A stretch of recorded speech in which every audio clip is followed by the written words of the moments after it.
when he led college football in completion percentage and he threw almost 40 touchdowns for over 4,000 yards. How tall was he? Because they make it seem like he shrunk all of a sudden, RC. Oh, how lively was his arm? Because all I know is somebody did that. Somebody threw for over 4,000 yards, somebody threw for almost 40 touchdowns, and somebody led college football in completion percentage. Now, I'm trying to figure out, what I try to figure out all the time, Mel, is how a guy that hadn't played football in almost 5 months. Shannon Sharpe has publicly defended Shedeur Sanders and criticized those questioning him. Sanders has earned higher recognition and some fans are responding negatively. Although there's debate about whether he belongs on a second team list, Sharpe maintains that Sanders' career is clearly ascending. Reactions on social media are mixed. Some users are angry, others are surprised, and a few say they anticipated this result. The conversation remains active. When reports confirmed that Shedeur Sanders had been elevated from second team to near top tier status, Shannon Sharpe issued an emphatic response. He delivered a detailed rebuttal to critics, underscoring why Sanders deserved the promotion and directly challenging those who doubted the decision. I don't think that he was underprepared during these meetings. I don't believe any of these stories that he showed up arrogant and that he was bombing his interviews. I mean, you watch the film, he's on time, he's on point. You watch his interviews, he answers like a 10-year NFL veteran. Like, he's clearly dominating OTAs. It's every single day there's a new report of how well he's doing for the Browns in OTAs. And I mean, you can say what you want, it's just OTAs. Okay, if that's your new narrative, then he's doing exactly what he needs to be doing. He's on point, he's on time, he's getting the respect of his teammates, and he's making plays. So we're gonna see years down the line, something's gonna come out that I don't know what exactly it was, but something will come out. Critics have been waiting for an opportunity to dismiss Sanders. They labeled him overrated, accused him of benefiting from nepotism, and claimed his profile came only from his last name and polished image. Within their own echo chamber, they cited every game in which he fell short of huge passing numbers as validation of their doubts. Since Sanders has begun receiving formal recognition, criticism has escalated. A wave of self-appointed analysts is dissecting his throwing mechanics and team role, and many online commentators now argue that his promotion reflects deeper problems within the sport. Shannon Sharpe rejected each criticism directed at Shedeur Sanders. During the broadcast, he turned a routine segment into a detailed examination, acting as presenter, interrogator, and fact-checker. Sharpe walked viewers through game film, season statistics, and scouting reports to show why Sanders merited his recent promotion. Whenever a panelist claimed Sanders had not earned the role, Sharpe countered with completion percentages, efficiency ratings under pressure, and documented late-game drives that changed outcomes. He stressed that the backlash was driven less by on-field evidence and more by reluctance to revise earlier opinions. Sharpe argued that critics were upset not because Sanders lacked qualifications, but because his progress contradicted their initial narrative. By the end of the discussion, Sharpe had moved past simple defense and reframed Sanders as a clear example of performance-based advancement, demonstrating that early predictions can be wrong. Never heard of no Dylan Gabriel or Tyler Shock. What the hell is that? So how is Shedeur Sanders going behind them? I'll tell you how. Collusion. 4 different times they passed on him. How the hell does that happen? 4 rounds. It doesn't happen to a quarterback. We've never seen anything like this before.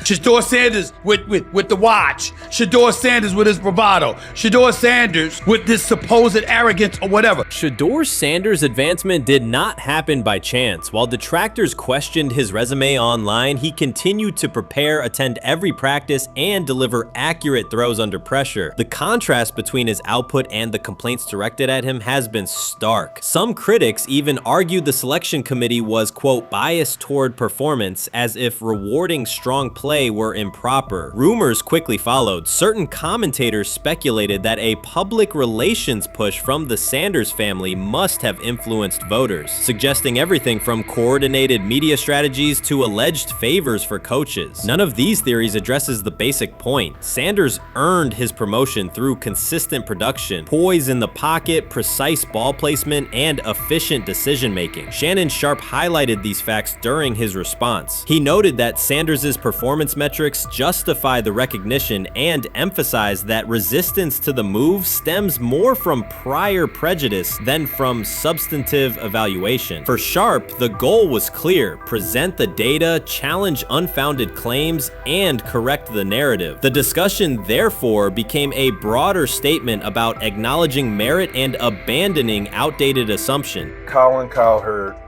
defend college basketball coaches who have gotten a DUI, come to their defense and say they didn't need to be fired, that they deserve a second chance.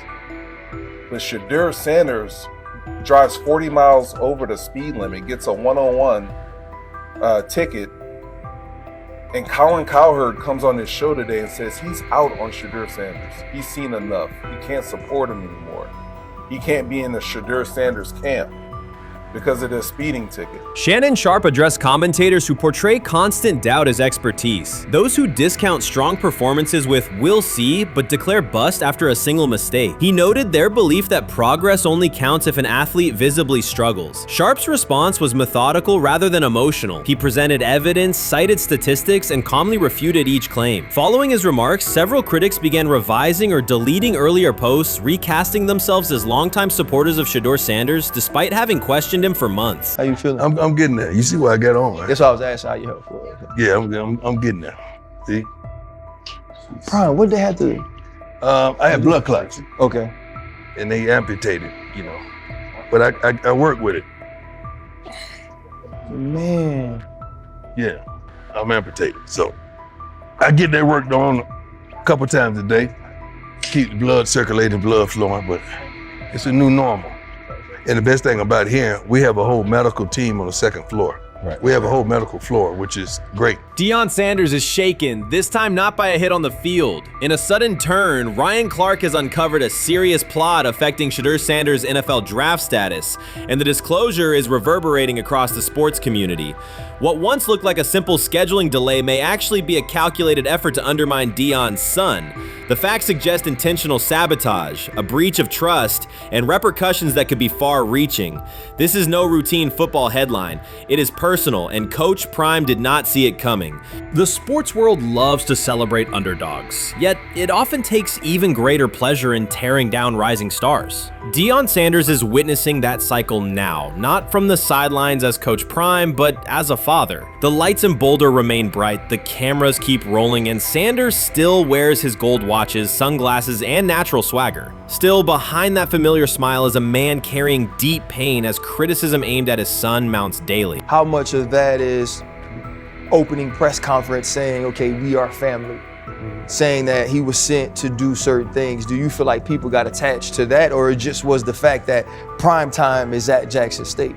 It's prime time. If my son plays cornerback, I want him to be around, in my opinion, the best cornerback ever to touch the field. That's right. If my son played DN, I'd have to talk to you and tell me who's coaching the DNs. That's but right. I was sending my son to That play greatness. for prime. His pain does not come from critics or losses, but from watching his son, Shedeur Sanders, get pulled into a system where politics outweigh performance. By every metric, arm strength, accuracy, field vision, Shedeur belonged in the top 3 of any NFL mock draft. Defensive coordinators who tried to unsettle him know he never flinches. He owns the unteachable leadership trait that turns strong prospects into franchise cornerstones. Then the narrative shifted. Draft boards that once placed him 2nd or 3rd slid him to 5th, then 12th, and eventually out of the 1st round on some lists. Analysts grew cautious, executives became vague. The statistics stayed strong, and the game film still proved his ability, yet the buzz evaporated. The abrupt silence felt deliberate and wrong. Former NFL safety and respected analyst Ryan Clark then delivered an unfiltered disclosure, not on a scheduled TV segment, but in an unscripted comment. He stated plainly that influential figures inside the league were not overlooking Shedeur Sanders. They were actively holding him back.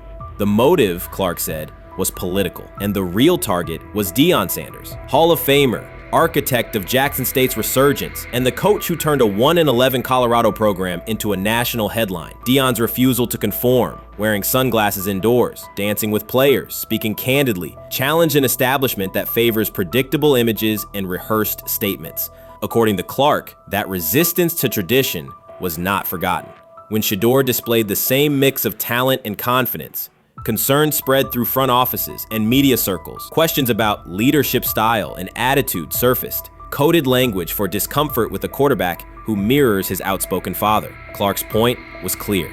The issue is not Shedeur's performance. If he had posted identical numbers at Ohio State or Alabama, endorsements and media specials would follow. Instead, interest cooled, because the Sanders family embodies a self-made identity the league cannot easily manage. Their visible pride and independent brand challenge a system that prizes control. And that threat, not football ability, is what Clark believes is suppressing Shedeur's draft stock. Sometime last week, and then, and I just tweeted that out again this morning, and then today, the Joe Flacco one got posted. So running through this, and then of course we'll still have Dylan will be next, and then Shedeur will come last. As training camp nears, Mary Kay Cabot is providing straightforward analysis of the Cleveland Browns quarterback competition. The starter has not been named, but she has moved away from her earlier skepticism of Deion Sanders and now acknowledges his talent and potential. Cabot explained that if Joe Flacco is chosen to start week 1, it will mean he is the most prepared to play immediately. This approach would also give younger quarterbacks such as Kenny Pickett time to adjust, refine their skills, and maximize their potential while Flacco handles the early workload. She added that a Flacco start would not prevent Sanders from earning the position later in the season. The depth chart remains flexible, and Sanders' continued development could put him in line for an opportunity as circumstances evolve. Cabot also noted that Pickett could win the job for week 1, but he must demonstrate he can integrate smoothly with the offense and perform reliably under pressure. The Browns want a leader who can control the huddle, execute plays efficiently, and maintain composure. Pickett's performances in upcoming practices and preseason games will be critical in determining whether he secures the starting role or Sanders ultimately takes the reins as the season progresses. Things like that. It doesn't mean that Kenny can't swoop in there and steal that job by them, but he's really going to have to show that he has a complete mastery of this scheme and this system, and that they don't have to dial it back a lot to put him in there. So these will be some considerations, and I do think that that as the preseason goes along, it will become evident.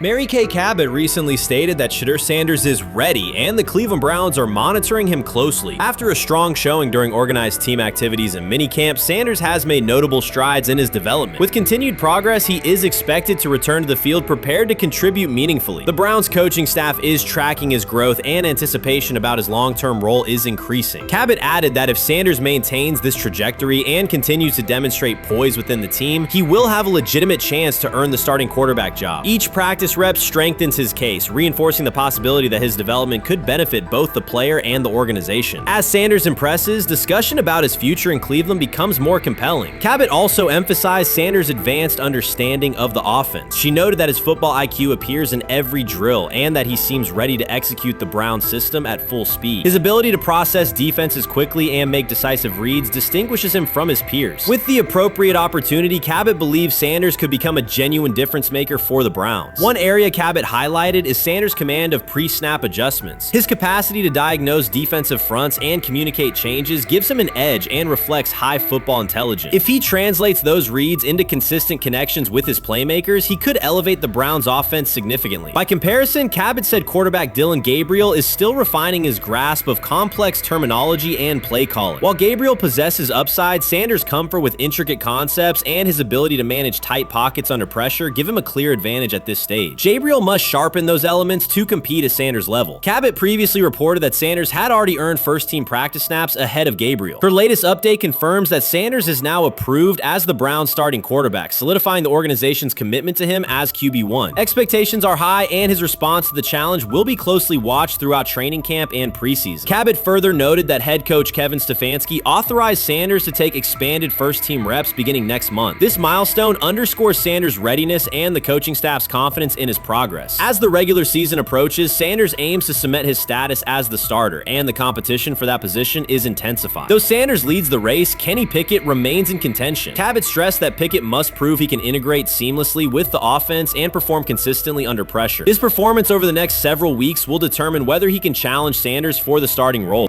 With both quarterbacks vying for the top spot, the Browns' Week 1 starter will be one of the most scrutinized decisions of the upcoming season. For now, Cabot's reporting underscores Sanders' rapid ascent, strong football intellect, and growing command of the offense, qualities that position him well to lead Cleveland's offense when the opportunity arrives. Chris Carter's televised assessment of Shedeur Sanders triggered immediate pushback from Cleveland fans, local media, and even several Browns veterans. Carter dismissed Sanders, a fifth-round pick, as unprepared to start, and framed the growing interest around him as purely a byproduct of surname recognition. Since that segment aired, practice reports have told a very different story. Observers inside the Browns facility describe a rookie quarterback who is closing the gap on Kenny Pickett and Deion Gabriel with surprising speed. Sanders first turned heads in rookie minicamp by directing the huddle with a calm that belied his inexperience. Position coaches reported that he rarely repeated mental errors during installation periods, a trait they rank highly when grading young quarterbacks.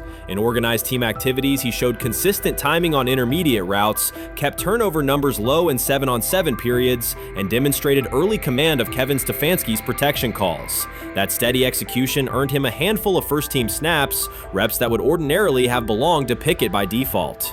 By mandatory minicamp, the rotation had shifted again. Practice notes from beat reporters detail the rise in Sanders' workload each day. Red zone series against the starting defense, 2-minute drills, and full field scrimmage possessions in which he checked out of called plays when fronts dictated it. Mary Kay Cabot, initially skeptical Sanders would challenge for game day snaps in 2025, wrote after consecutive sessions in mid-June that his footwork, release speed, and pocket management had, quote, meaningfully tightened since rookie camp. Her tone marked a clear departure from early spring projections that labeled Sanders a long-term developmental project. The broader quarterback context in Cleveland magnifies that progress. Deshaun Watson's availability and form remain uncertain after 2 injury-interrupted seasons, while Pickett's transition from Pittsburgh has been uneven. Dillon Gabriel's arm strength is evident, but coaches continue to stress hesitation in his full-field reads. Against that backdrop, Sanders' quick decision-making and mechanical efficiency have begun to look less like a pleasant surprise and more like the roster's most reliable short-term plan. Inside the locker room, acceptance has followed performance. Wide receivers cite Sanders' ball placement on outbreaking routes, noting that the ball routinely arrives on the upfield shoulder, a small but essential detail that allows for yards after the catch. Offensive linemen appreciate his pocket awareness. Joel Bitonio remarked privately that Sanders slides up instead of bailing when edge pressure flashes. Defensive backs say his eye discipline forces them to hold coverage longer than they expected against a rookie. Such cross-positional respect develops only when day-to-day tape shows tangible improvement. The reaction to Carter's critique highlights a recurring double standard applied to young black quarterbacks. Traits celebrated as swagger or confidence in other players were labeled arrogance when associated with Sanders, yet the quarterback himself has not responded publicly. There have been no subtle social media jabs, no mention of critics in interviews, only repeated references to competing for every rep and learning from veterans. That measured approach, combined with hard evidence from practice, has softened earlier doubts among coaches who prioritize demeanor as much as arm talent.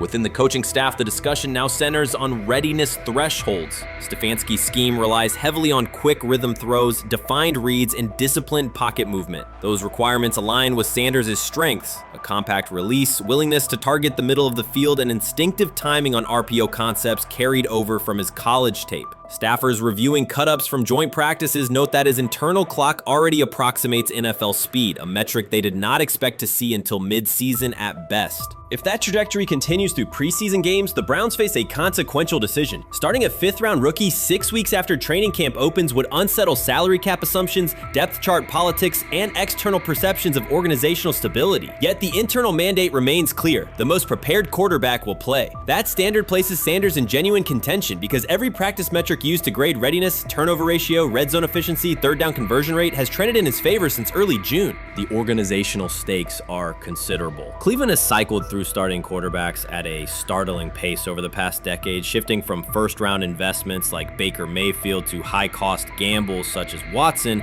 each move packaged as the long-awaited solution. A rookie chosen outside the first 100 picks ascending to the top of the depth chart would challenge long-held league assumptions about draft pedigree and opportunity. It would also validate the evaluation philosophy that prioritized Sanders' intangibles: processing speed, leadership presence, over conventional arm strength thresholds that pushed him down the draft board. Carter's televised remarks now sit awkwardly alongside daily updates from Berea. His critique relied on pre-draft labels and the presumption that a late-round passer with a famous father would need a redshirt year. Practice film contradicts that stance. Sanders checks protections at the line, manipulates safeties with shoulder fakes, and has reduced turnover-worthy throws and full-speed sessions to single digits. Statistics normally cited for veteran backups, not rookies. The longer that evidence accumulates, the more Carter's comments appear rooted in legacy bias rather than objective performance review. None of this guarantees Sanders will open the season under center. Preseason defenses test quarterbacks in ways practice cannot. Defensive coordinators will disguise pressure and boundary rotation to force late decisions. Sanders must show he can adjust protections and exploit mismatches without the benefit of a controlled environment. Yet within the Browns facility, the conversation has shifted from if he will be ready to when.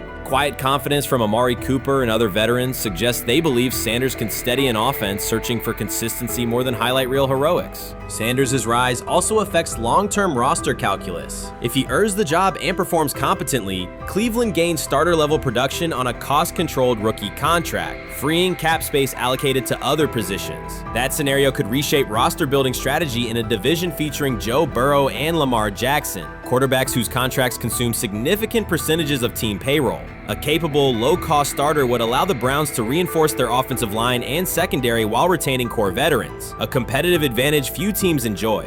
For now, the focal point remains daily improvement. Sanders continues to arrive before sunrise, reviewing the previous day's install with the quarterback coach, then staying after practice to throw on-air routes with receivers low on the depth chart. Coaches track those habits closely because consistent routine underpins performance when adversity strikes in live games. Each incremental gain strengthens the argument that readiness depends on preparation and aptitude, not draft slot. Carter's segment reminded the league how quickly assessments can become outdated when they lean on perception over evidence. Sanders' steady climb up the depth chart underscores the counterpoint. In the NFL, tape is the final arbiter. Should Sanders translate practice efficiency to preseason success, the Browns may discover that the solution to their long-standing quarterback riddle arrived quietly in the 5th round, carrying little more than confidence and a willingness to work. The 2025 NFL Draft was expected to be Shedeur Sanders' moment. Many projected him as a top 10 talent and a headline quarterback in one of the most discussed college football storylines in years. Instead of walking across the stage on the first night, he waited through 3 days without a call. There was no celebration, only silence. When the phone finally rang at pick no. 144 in the 5th round, it was the Cleveland Browns. With that selection, the financial outlook changed dramatically. The Sanders family believes this was not a typical draft slide, but the result of coordinated action. They are pursuing a $100 million lawsuit alleging collusion across parts of the league.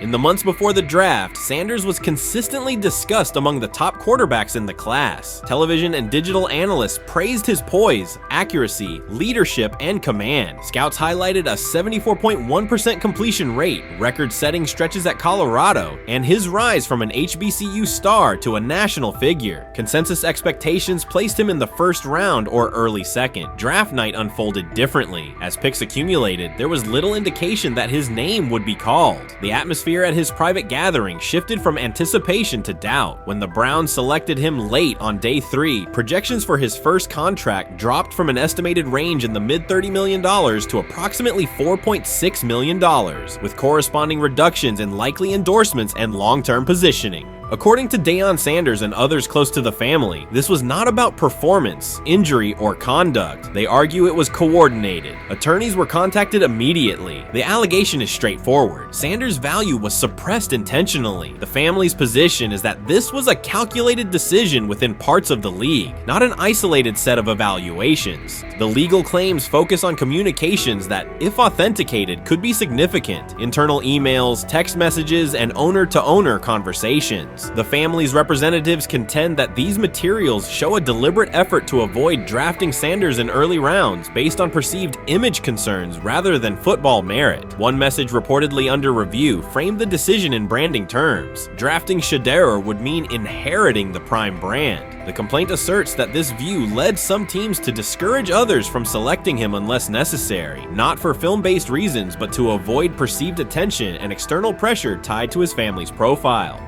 A related thread involves speculation about team fit and willingness to play for certain franchises. Past public comments by Deion Sanders were interpreted by some as signals of an Eli Manning scenario. The family's view is that these were strategic statements, not ultimatums. They argue that rather than engage in discussion, teams chose a passive approach, no direct rebuttal, reduced contact, and a collective reluctance to invest a premium pick. If phone records and written communications corroborate coordination, these items could become central exhibits. Media tone shifted as the draft neared. Coverage that had emphasized production and leadership began highlighting intangibles, interviews, and perceived coachability. Anonymous sourcing appeared in multiple outlets, with claims that Sanders skipped combine drills out of arrogance, bristled at film critique, or told one club, "Maybe I'm not the guy for you," after a tense session. A widely cited line, "Nobody wants a celebrity backup quarterback," was voiced by Colin Cowherd and circulated as shorthand for risk.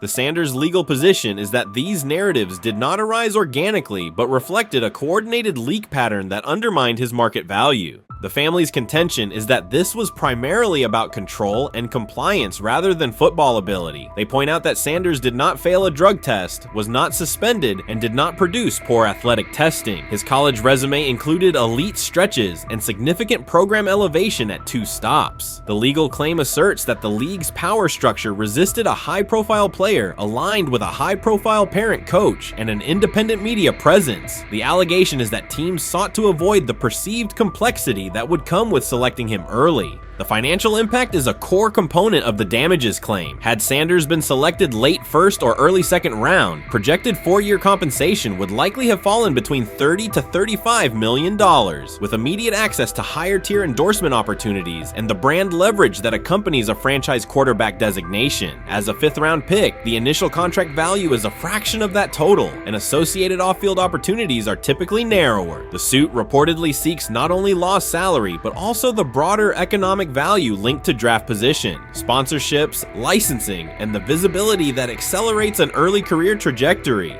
The filing's scope, as described by sources close to the family, extends beyond the league office. It may involve media outlets, scouting firms, and specific executives if discovery shows coordination or materially false statements that affected value. The argument is that the draft slide harmed not only Shedeur, but also the broader Sanders brand, affecting perceptions of Deion Sanders as a recruiter, coach, and public figure. The family's view is that narrative construction around brand risk and celebrity backup produced a measurable economic and reputational loss. If a court authorizes discovery, the process would likely compel emails, internal draft notes, and message archives from teams and third-party intermediaries. Subpoenas could be served on media organizations for sourcing records related to anonymous quotes. That level of transparency would be unusual and could reveal how information flows during pre-draft periods. The legal theory moves beyond a single player's evaluation to the draft's integrity, whether owners or executives acted in concert to reduce a prospect's value for reasons unrelated to football performance.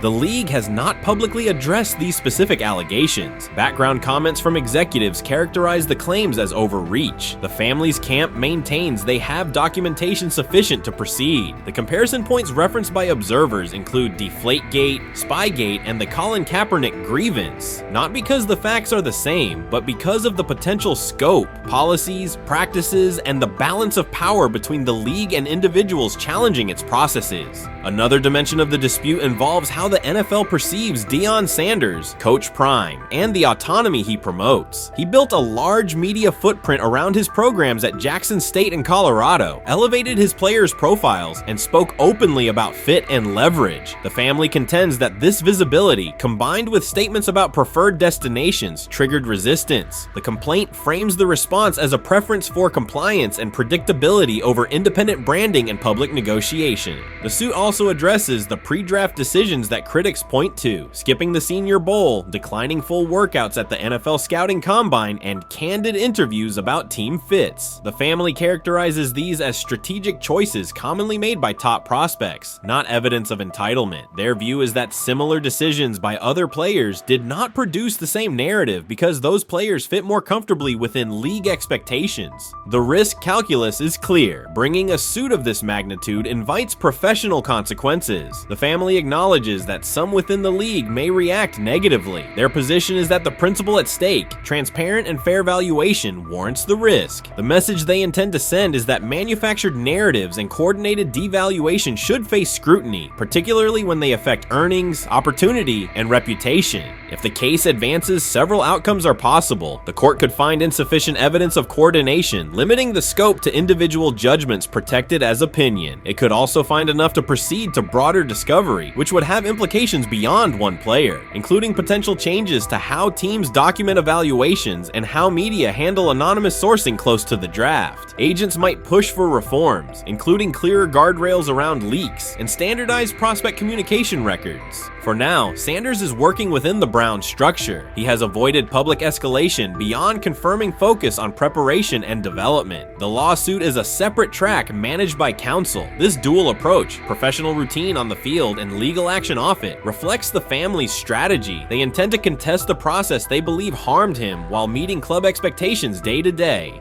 The core allegations remain consistent across their statements. A talented quarterback saw his draft value suppressed by coordinated behavior tied to branding concerns and public positioning rather than football merit. Media narratives amplified that shift, and the result was a substantial, quantifiable loss. The remedy sought includes compensation and a measure of accountability that could deter similar conduct. Whether the claims are ultimately proven will depend on documentation and testimony. If emails, texts, and call logs substantiate coordination, the impact could be significant, prompting policy review around pre-draft communications and media engagement. If not, the case may narrow to disputes over opinion, perception, and the gray areas of scouting. Either way, the filing signals a willingness to confront entrenched practices and to test in court how far the process extends beyond film and interviews. This situation has moved from speculation to litigation. It addresses control, image, and power in a system that influences careers and compensation. It also underscores how public narratives can shape market outcomes. Sanders' path now has two tracks: earning opportunities on the field in Cleveland and seeking redress off the field for what the family views as an avoidable and orchestrated loss. The questions at stake are larger than one draft slot. They touch on how the league values independence, how information is weaponized, and what recourse exists when a player believes the evaluation moved from football to optics. The answers will emerge through practice reps and potentially through discovery and a courtroom record. You first, when you take a look at both of these QBs, who had the most impressive start so far in the preseason?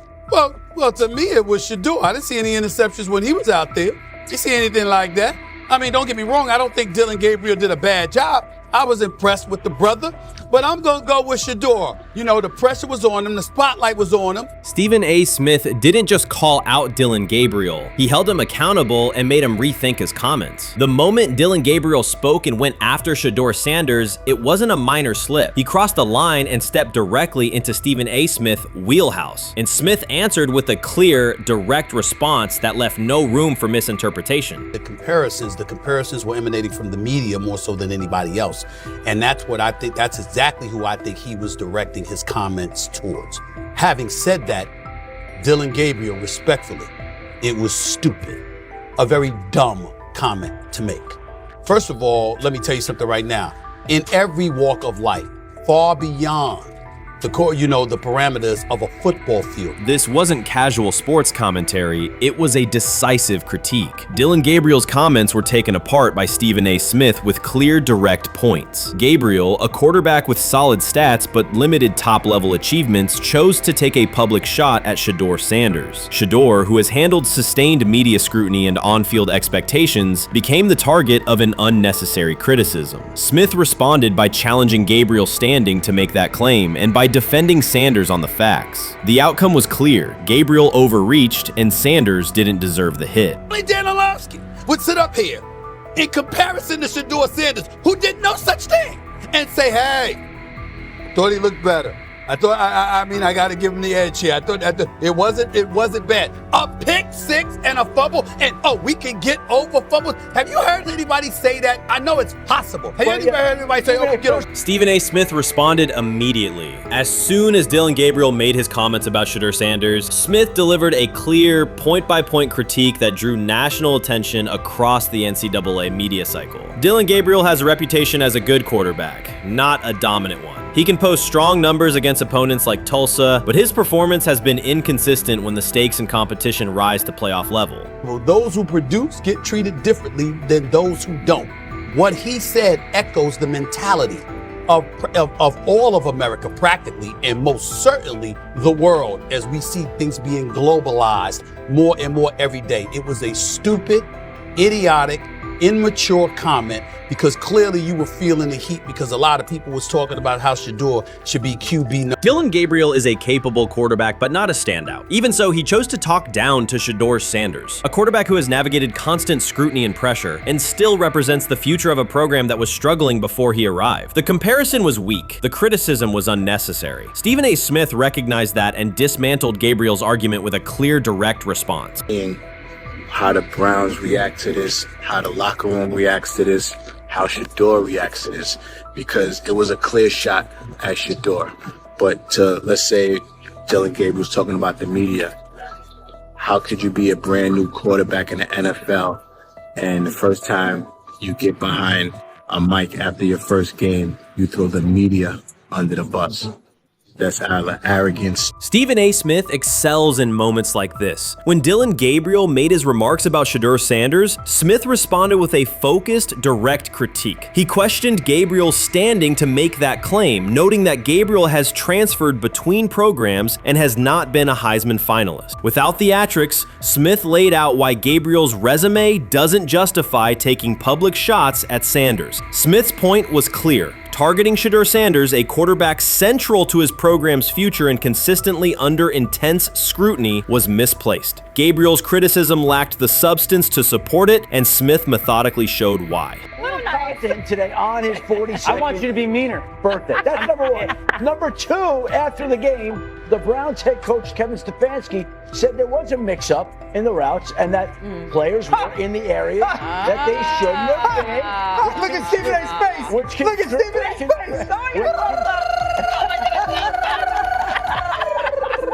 Look at his face.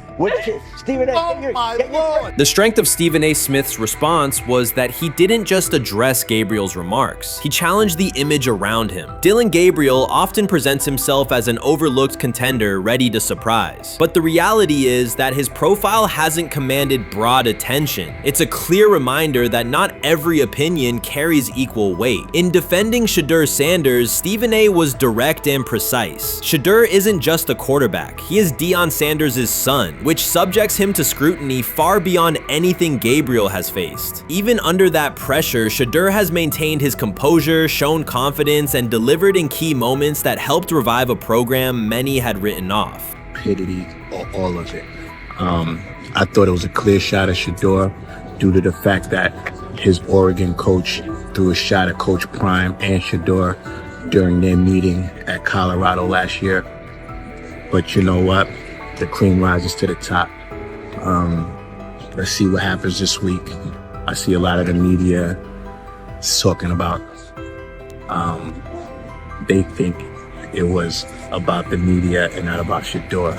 And I think that's a chess move. For Dillon Gabriel to take shots at Shedeur Sanders was a miscalculation. Stephen A. Smith made the mismatch clear. Gabriel's attempt to shame Sanders was unnecessary and counterproductive. You don't target Deion Sanders' son when Deion has turned Colorado into primetime television. It underscored that Dillon Gabriel has often played with a chip on his shoulder because the spotlight hasn't followed him. He has been around long enough to compile numbers but not to earn broad respect. That's why going after Shedeur was misguided. Sanders, despite ups and downs, drives headlines. Gabriel's most notable headlines have been his transfers. Stephen A. Smith pressed that point without hesitation, challenging Gabriel's standing and leaving his argument looking like a forced throw that turns into a pick six.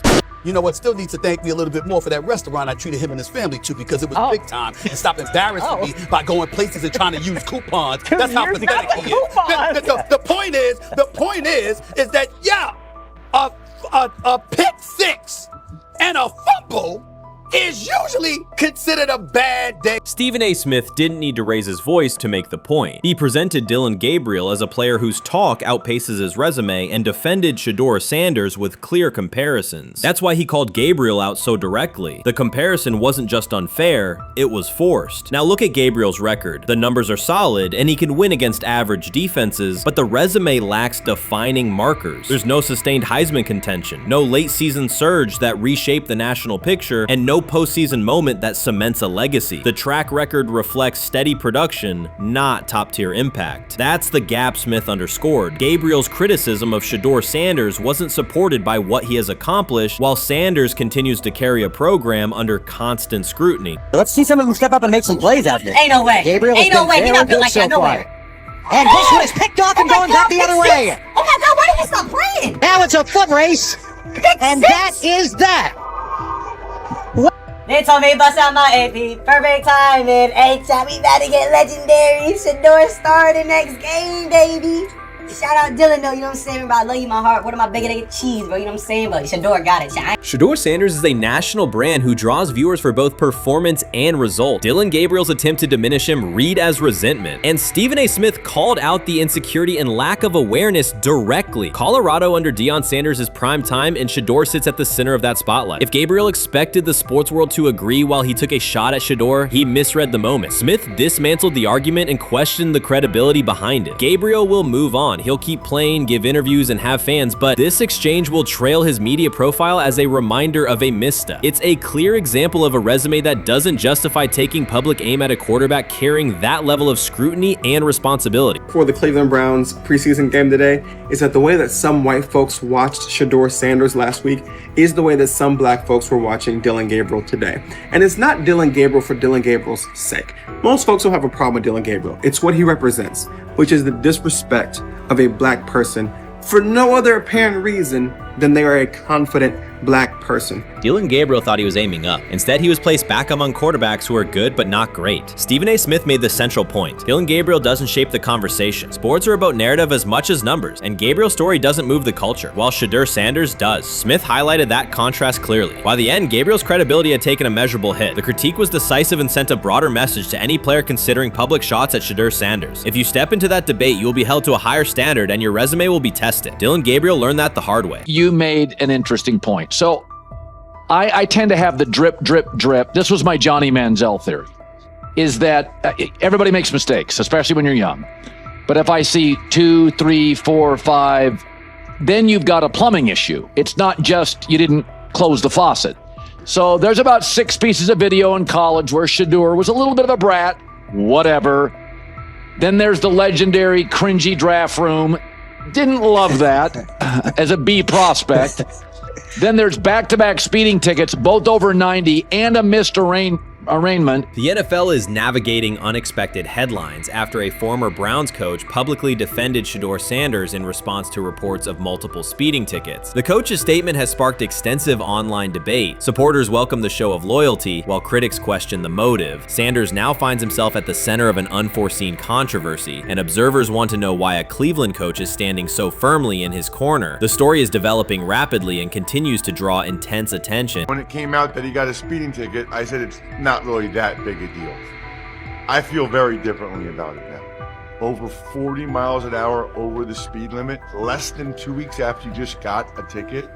I don't know if that's entitlement or immaturity. There's got to be some teams that are feeling very good right now that they didn't draft him. Observers are focusing on Shedeur Sanders' recent speeding ticket, treating the violation as a measure of his character and sidelining his athletic, academic, and philanthropic accomplishments. The incident, driving 15 miles per hour over the limit in a borrowed Lamborghini, has drawn sharp criticism. In response, a former Cleveland Browns coach has taken the opportunity to comment, even though the franchise is widely viewed as unstable due to its frequent coaching changes and limited on-field success. By defending Sanders, he presents himself as an authority on discipline and leadership. The statement, coming from an organization seldom praised for stability, has nonetheless attracted considerable attention across the league.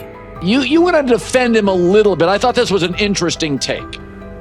Yeah, I thought it was really interesting that you said you were out because of the speeding tickets. To me, that's such a minor thing. You were so high on him in terms of his completion percentage in OTAs, and I thought that was a little aggressive on your part. But with the speeding tickets, I got a speeding ticket the first night of the draft, my first year there. I thought maybe I'd get the benefit of the doubt, but they gave it to me anyways.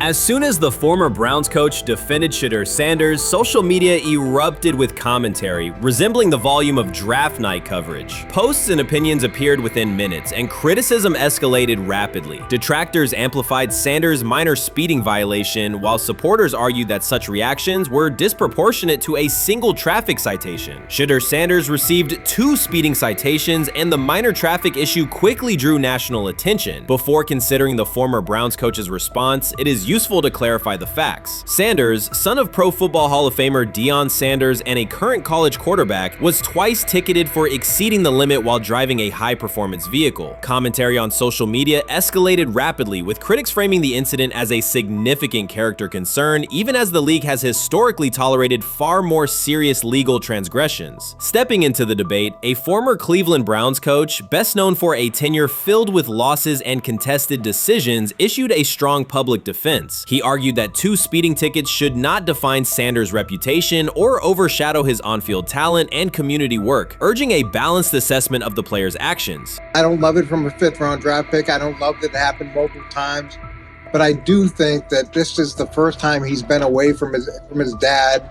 And, you know, there's going to be some growing pains. Now, would I sell my stock on it like you are? Not because of a couple speeding tickets, especially in light of the problems that Brown's quarterback room has had to deal with legally in the last few years. I mean, this is nothing. The debate quickly shifted from 2 speeding citations to broader claims about integrity, growth, and leadership. The former Browns coach framed the infractions as moments for personal development and urged observers to view them in context. Critics responded forcefully. Some called for disciplinary action, others questioned Deion Sanders' parenting, and a few sought to discredit the coach himself, despite his professional record already being widely analyzed across the league. The reaction underscores an apparent inconsistency in public standards. Fans often overlook on-field confrontations, heated sideline arguments, and other significant controversies, yet they treated Sanders' as routine traffic offenses, speeding without evidence of reckless endangerment, as indicators of serious character flaws. If such minor violations were adopted as the primary measure of morality in professional football, many players would face similar criticism. Sports media amplified the story almost immediately. Television panels dissected Shedeur Sanders' decision-making, treating 2 speeding tickets as indicators of deeper character concerns. Networks aired detailed segments under banners such as red flags and road rage, repeatedly questioning whether the citations might affect his draft evaluation. Although Sanders is already regarded as a first-round prospect, analysts emphasize that NFL teams value discipline and legal awareness when forming final assessments. Many commentators overlook the fact that other high-profile players have faced more serious offenses without similar scrutiny. Throughout the coverage, the former Browns coach defended Sanders, portraying him as a talented quarterback subjected to disproportionate criticism in a culture that expects near-perfect conduct. His argument was thorough and methodical, asserting that the traffic violation should not overshadow Sanders' skills, work ethic, or future potential. Commentators point out that the coach's intervention was not entirely selfless. He recognized the publicity potential. One day he was an overlooked figure from a struggling Browns era, the next he was a trending name across sports media. The discussion quickly expanded beyond Sanders' speeding citations to questions of image management and narrative control. Critics demanded disciplinary measures, public apologies, team sanctions, and formal statements, yet their objections seemed directed less at the traffic infractions themselves and more at Sanders' high profile, confidence, and resistance to traditional expectations. In practical terms, Sanders' brand remains intact. The coach secures renewed relevance, and the episode supplies another headline in the ongoing story of modern football. The next time Sanders is seen in a high-performance car, the debate will likely reignite, focused not on speed limits, but on the broader culture of the league. Meanwhile, new voices continue to join the conversation. Broadcaster Colin Cowherd has already weighed in, offering his own reassessment of the incident and its broader implications. Breaking news, Shedeur Sanders last night was pulled over going 100 miles per hour. All right, he clocked 101, 41 miles an hour over the speed limit in Cleveland. He will have the opportunity to fight the ticket in court. Now, I'm not exactly sure where he was pulled over, whether or not that it was in Ohio or whether or not that it was in his home state. But typically when you're going 40 over, that's flirting with the line of reckless driving.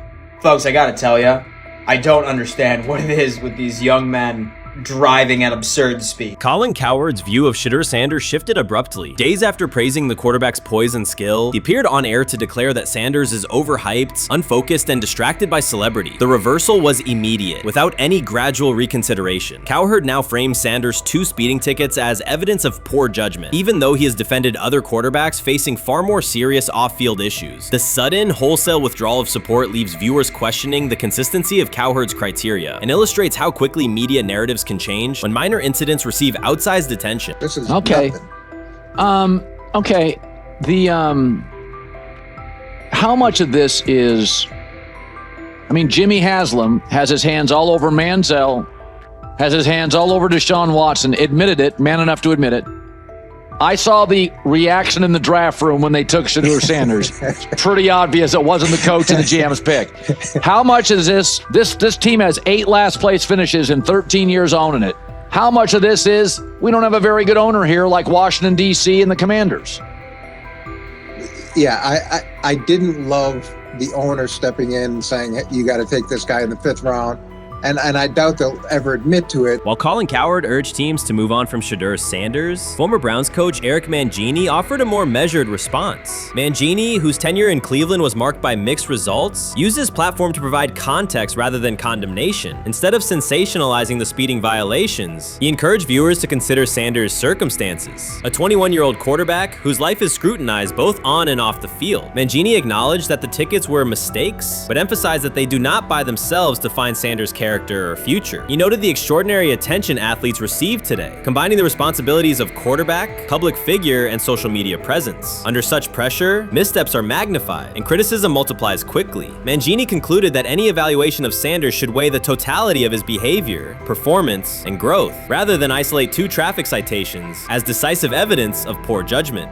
Shedeur is lighting it up in practice every day. You're not even a half bit curious to see what he could do with the ones. That makes no sense. And then on top of all of that, you got players going on podcasts and talking to people in the media saying this guy is really good. Like, this guy is legit. So even your peers respect you enough. How is it that the coaches can't see that? It always starts with the players, where the player's like, hey, you see that? You seen that pass he threw? The Cleveland Browns were taken by surprise when quarterback Shedeur Sanders stepped in for first-team snaps, asserting control of the drill and instantly highlighting deficiencies across the rest of the room. His confident command forced coaches to pause practice clips, reevaluate progressions, and consider immediate adjustments to the depth chart. Within minutes, discussions spread throughout the facility and online forums as fans weighed what Sanders' showing means for the current starters. The organization now faces an urgent, data-driven decision on whether Sanders should move up permanently. Shedeur Sanders arrived at Browns practice, took several first-team reps, and the entire quarterback group immediately felt the pressure. Coaches erased the whiteboard and reviewed their plans. Staff members exchanged concerned comments, and observers began asking whether Sanders was positioned to assume a larger role. Tony, every year we see at least 1 to 2 teams.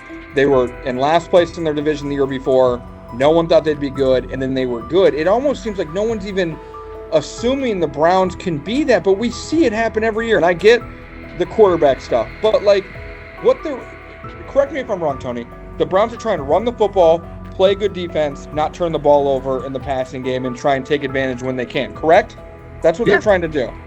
That was the 2020 offense. The Cleveland Browns are still searching for stability at quarterback. Deshaun Watson is yet to deliver consistent starter-level production that justifies his contract, and each game renews doubts about whether he can regain peak form. Behind him, rookie Dorian Thompson-Robinson shows promise but remains inexperienced and unpolished. Coaches are evaluating alternatives each week and may need to adjust the depth chart if progress stalls. The roster around them is built to contend now, so ongoing uncertainty under center is increasingly costly. As we talk about, we do believe in best player available. We do believe in positional value, and we didn't necessarily expect him to be available in the 5th round, and so we love adding competition to every position room and adding him to compete with the guys that are already in there. We felt like that was the appropriate thing to do. The Browns quarterback group is unsettled. Deshaun Watson has yet to provide the reliable, high-level play his contract demands, while rookie Dorian Thompson-Robinson remains promising but unpolished. Depth behind them consists mostly of veterans whose experience lies more in holding clipboards than leading offenses. The coaching staff needs an immediate answer, not a 3-year development project. Shedeur Sanders enters as that potential solution. At Colorado, he passed for more than 3,200 yards despite working behind one of college football's poorest offensive lines, consistently demonstrating poise, quick processing, and accurate ball placement under heavy pressure. Film shows steady reads and disciplined footwork, traits that offset concerns that his profile is built on family name or media attention. Cleveland viewed the signing as a low-risk, high-reward move. Early in camp, Sanders received a handful of first-team snaps intended merely as an evaluation. Those plays quickly changed practice tempo. The ball came out on time, receivers hit their landmarks, and the defense struggled to adjust. Coaches immediately expanded the review using phrases such as evaluate every option, an indication that the depth chart was no longer fixed. Watson sensed the scrutiny. Thompson Robinson increased his urgency. Within minutes, competition in the quarterback room intensified. Sanders repeated that performance in subsequent sessions. His footwork remained clean, progression sharp, and throws firm and precise. Each strong rep forced staff to reassess the plan to keep him buried on the developmental track. The broader context magnifies the pressure. Cleveland's roster is built to contend now. Fans are weary of quarterback turnover, and the front office cannot afford another costly misstep under center. Around the league, rookie passers rarely wait multiple seasons anymore. Joe Burrow, Justin Herbert, CJ Stroud, and even late pick Brock Purdy established that precedent. If Watson opens the regular season and struggles, public calls for Sanders will grow, especially if the rookie flashes in preseason. Alternatively, another team could attempt to acquire him if Cleveland hesitates to elevate his role. Each scenario underscores the same reality. Sanders' emergence has turned a routine camp evaluation into a critical decision point for the franchise.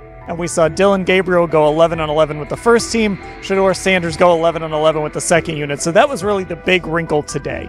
Yes, and of course, it was the first time that we have seen Shedeur Sanders get any of those coveted 11-on-11 reps. Of course, again, it wasn't with the first team offense or against the first team defense, but it's progress. And that means that he's going in the right direction, that the arrow is pointing up. He's coming up the learning curve. So that's good for him. And I actually thought just overall, he had a better day than Dillon had today. He completed more passes. He was more on point. In fact, in that 11-on-11 period, he threw a near touchdown. Desperation can push franchises toward aggressive decisions, especially when their quarterback options appear unconvincing or outdated. One scenario now emerging is that Sanders earns enough confidence to take full preseason reps with the starters, forcing Cleveland to revisit a depth chart it believed was settled at the beginning of July. His practices demonstrate that the excitement around him is grounded in measurable performance. Accurate, high-velocity passes against first-team defenses, and confident command of the huddle. Each strong outing also heightens league-wide interest.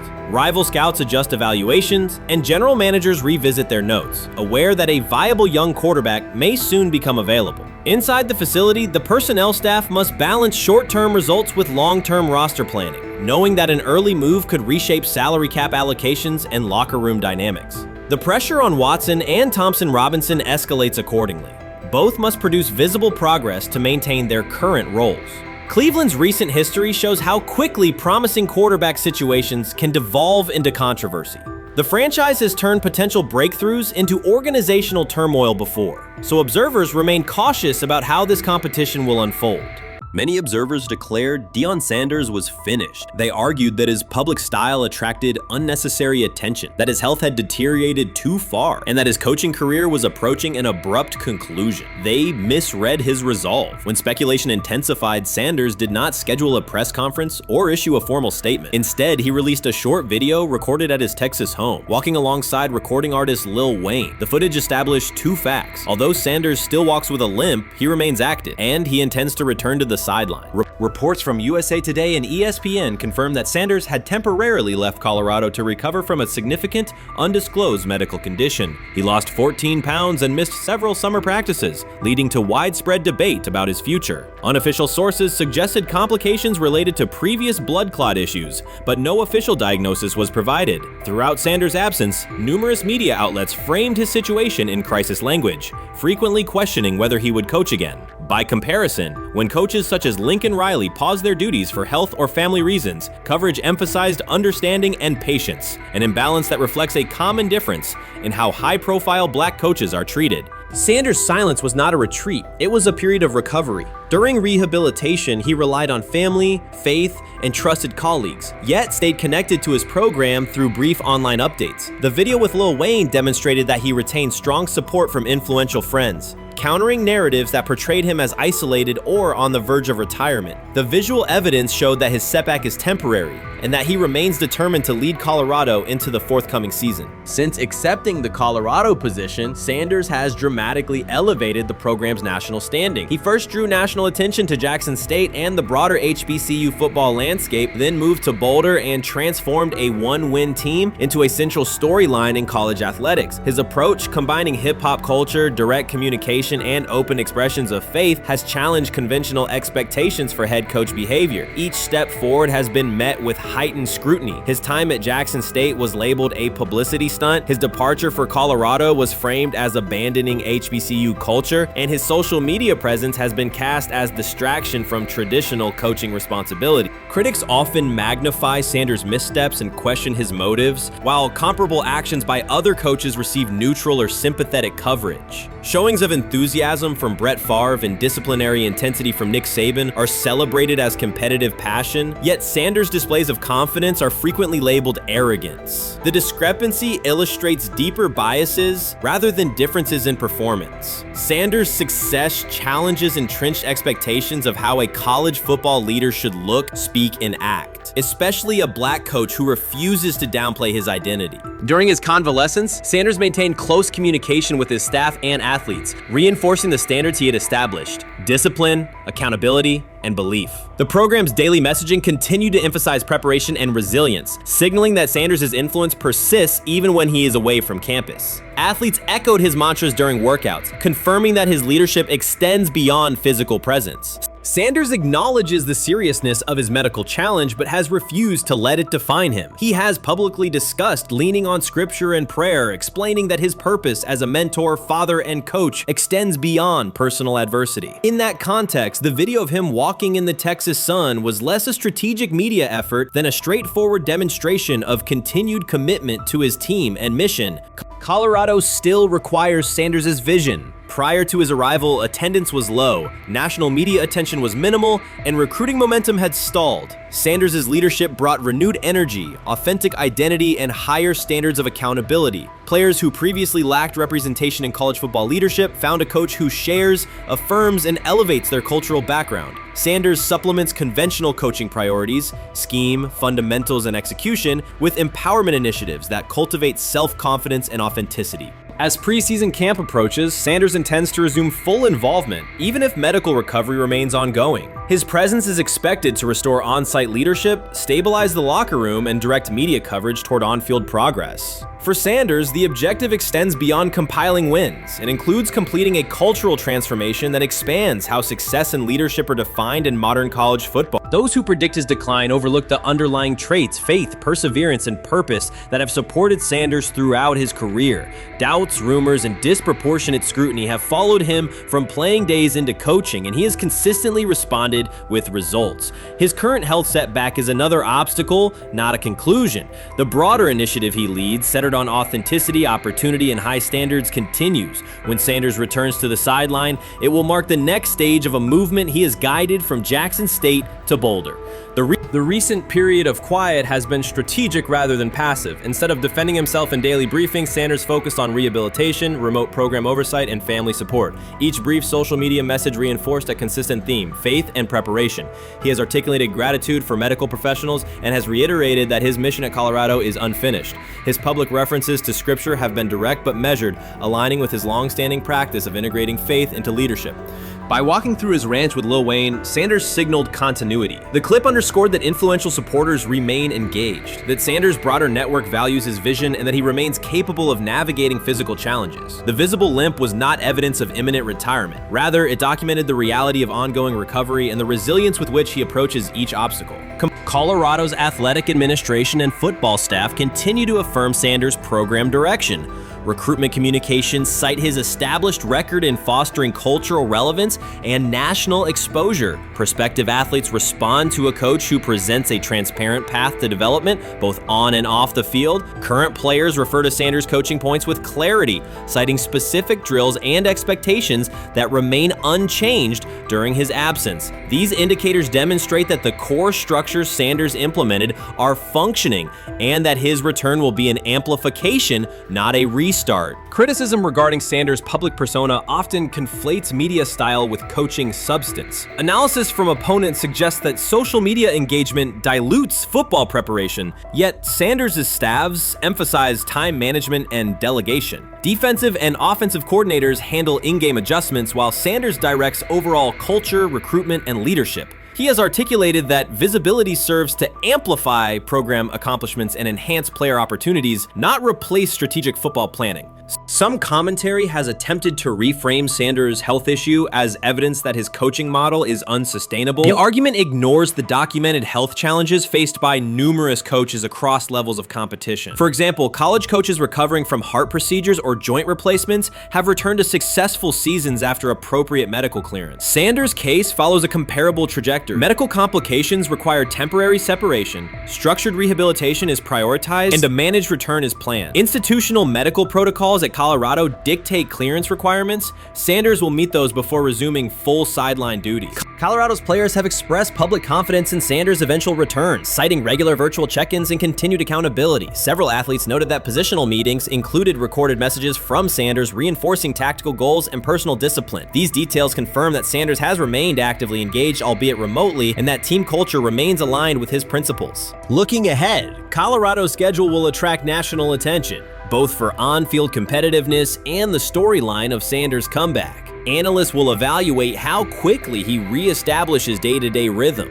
and whether his physical limitations influence practice oversight. Internal planning accommodates gradual escalation of responsibilities, with medical staff and strength and conditioning personnel contributing to phase reintegration. The broader significance of Sanders' return extends beyond Colorado. His visibility continues to challenge prevailing narratives about leadership styles and pathways in college athletics. By prioritizing authenticity, open articulation of faith, and cultural expression, Sanders offers a contrasting template to more conventional models. His eventual recovery and sideline presence will reinforce the argument that diverse leadership profiles can succeed in elite collegiate competition. In summary, rumors of Deion Sanders' coaching demise were premature. Verified reports confirm a substantial but temporary medical setback. He used the time away to focus on health, sustain program engagement, and rely on a support system anchored in family, friends, and faith. His recent public appearance demonstrated active recovery and reaffirmed his intention to resume leadership in Boulder. The forthcoming season will test Colorado on the field, but it will also underscore the durability of Sanders' vision, one that combines competitive ambition with cultural resonance. Observers who continue to question his longevity overlook the resilience and purpose that have defined his career. Sanders' return is imminent, and the movement he leads remains intact. While much of the NFL community attended the ESPYs in Los Angeles, Shedeur Sanders spent the day in Cleveland with families recovering from a residential explosion. He did not seek cameras or a red carpet appearance. He chose to be present in a neighborhood working through loss. Weeks earlier, an explosion at the Rainbow Terrace Apartments in the Garden Valley neighborhood displaced more than 100 residents. Local officials reported that 42 families were left without housing. A father suffered burns over most of his body and remained in a coma. His two young children were hospitalized in critical condition. The damage extended beyond structures. Families lost possessions, stability, and routine. Cleveland City Council member Richard A. Starr described the moment as a family fighting for its future. Outside of local reporting, national attention was limited. Sanders decided to go to the site, meet residents, and help organize a day focused on relief and connection.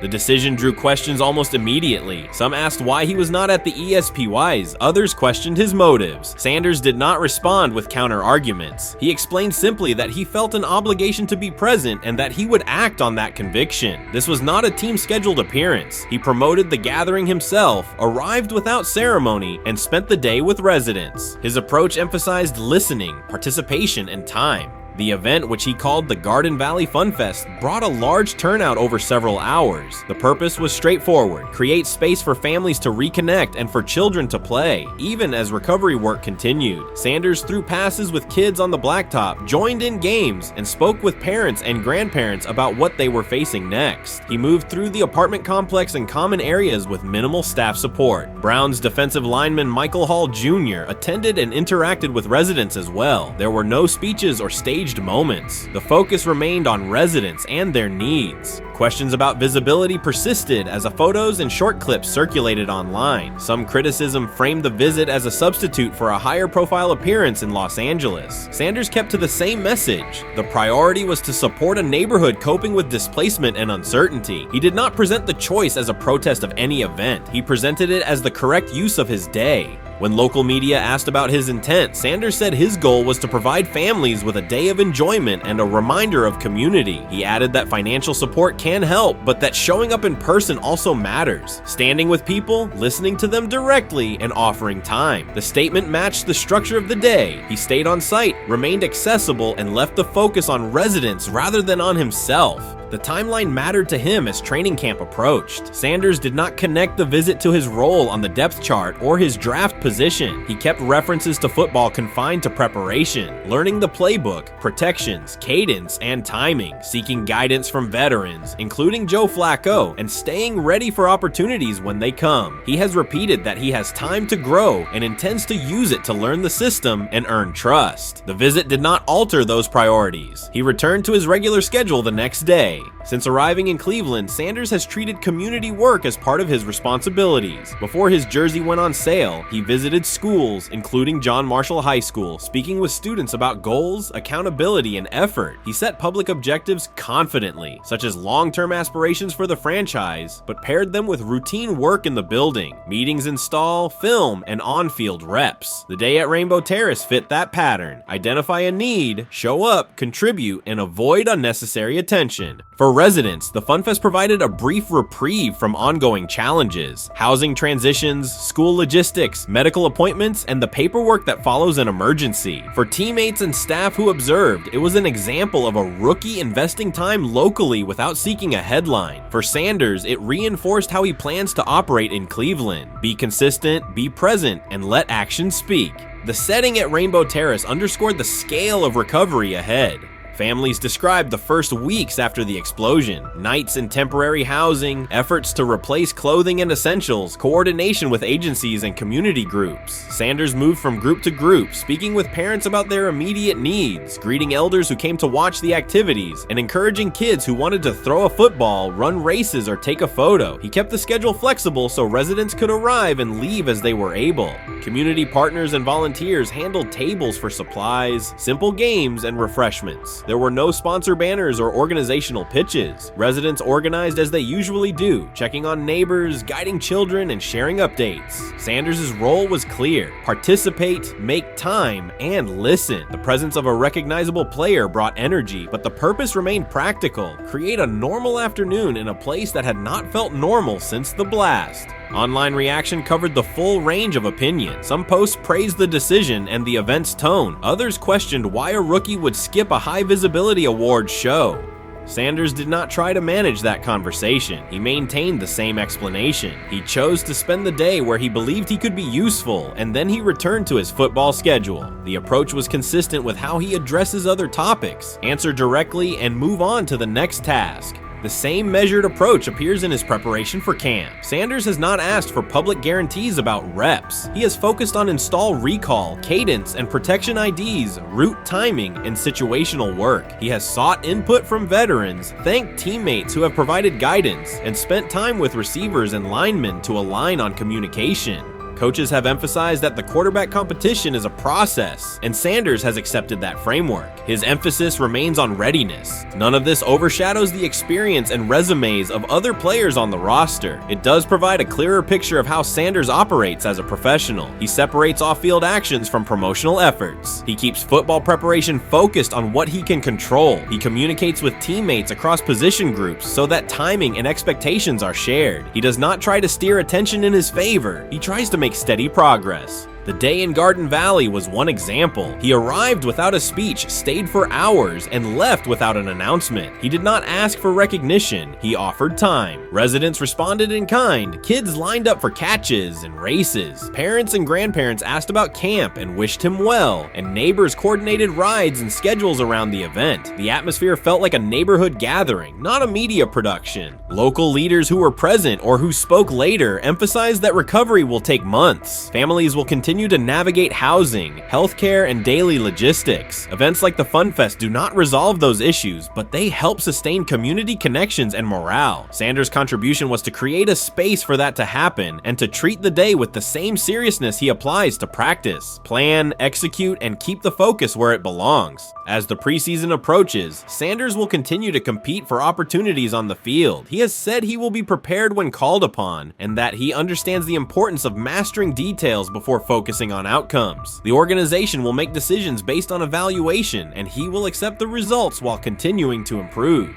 The off-field choices will remain consistent, identify needs in the city where he lives, and contribute in direct, practical ways. The core elements are simple. A neighborhood suffered a significant loss. Residents faced immediate and ongoing challenges. A rookie quarterback chose to spend a day there, without a press conference, without a schedule of talking points, and participate in a community-led event designed to give families a break and remind children that play still has a place. He provided presence, not a headline. He listened more than he spoke. He returned to work the next day. In a league and media environment that often prioritize visibility, Sanders made a different choice. He kept attention on people, not optics. He placed value on time spent in person rather than on appearances. He continued to build trust in the locker room and in the city through steady conduct rather than declarations. That approach, measured, direct, and consistent, will shape how he is viewed in Cleveland as much as any public statement could. The outcome of his football career will be decided on the field by installations learned, reads made, throws delivered, and games played. The outcome of his role in the community will be measured by smaller, quieter moments. Afternoons like the Fun Fest, school visits, and unannounced stops where listening matters more than being seen. For Cleveland residents at Rainbow Terrace, the takeaway from that day was straightforward. Someone who represents their team showed up, stayed, and participated without fanfare. For Sanders, it was the same. Do the work in front of you, whether that is a practice period or a neighborhood event, and keep the focus on the people who are affected most. What do you think is happening in Browns camp?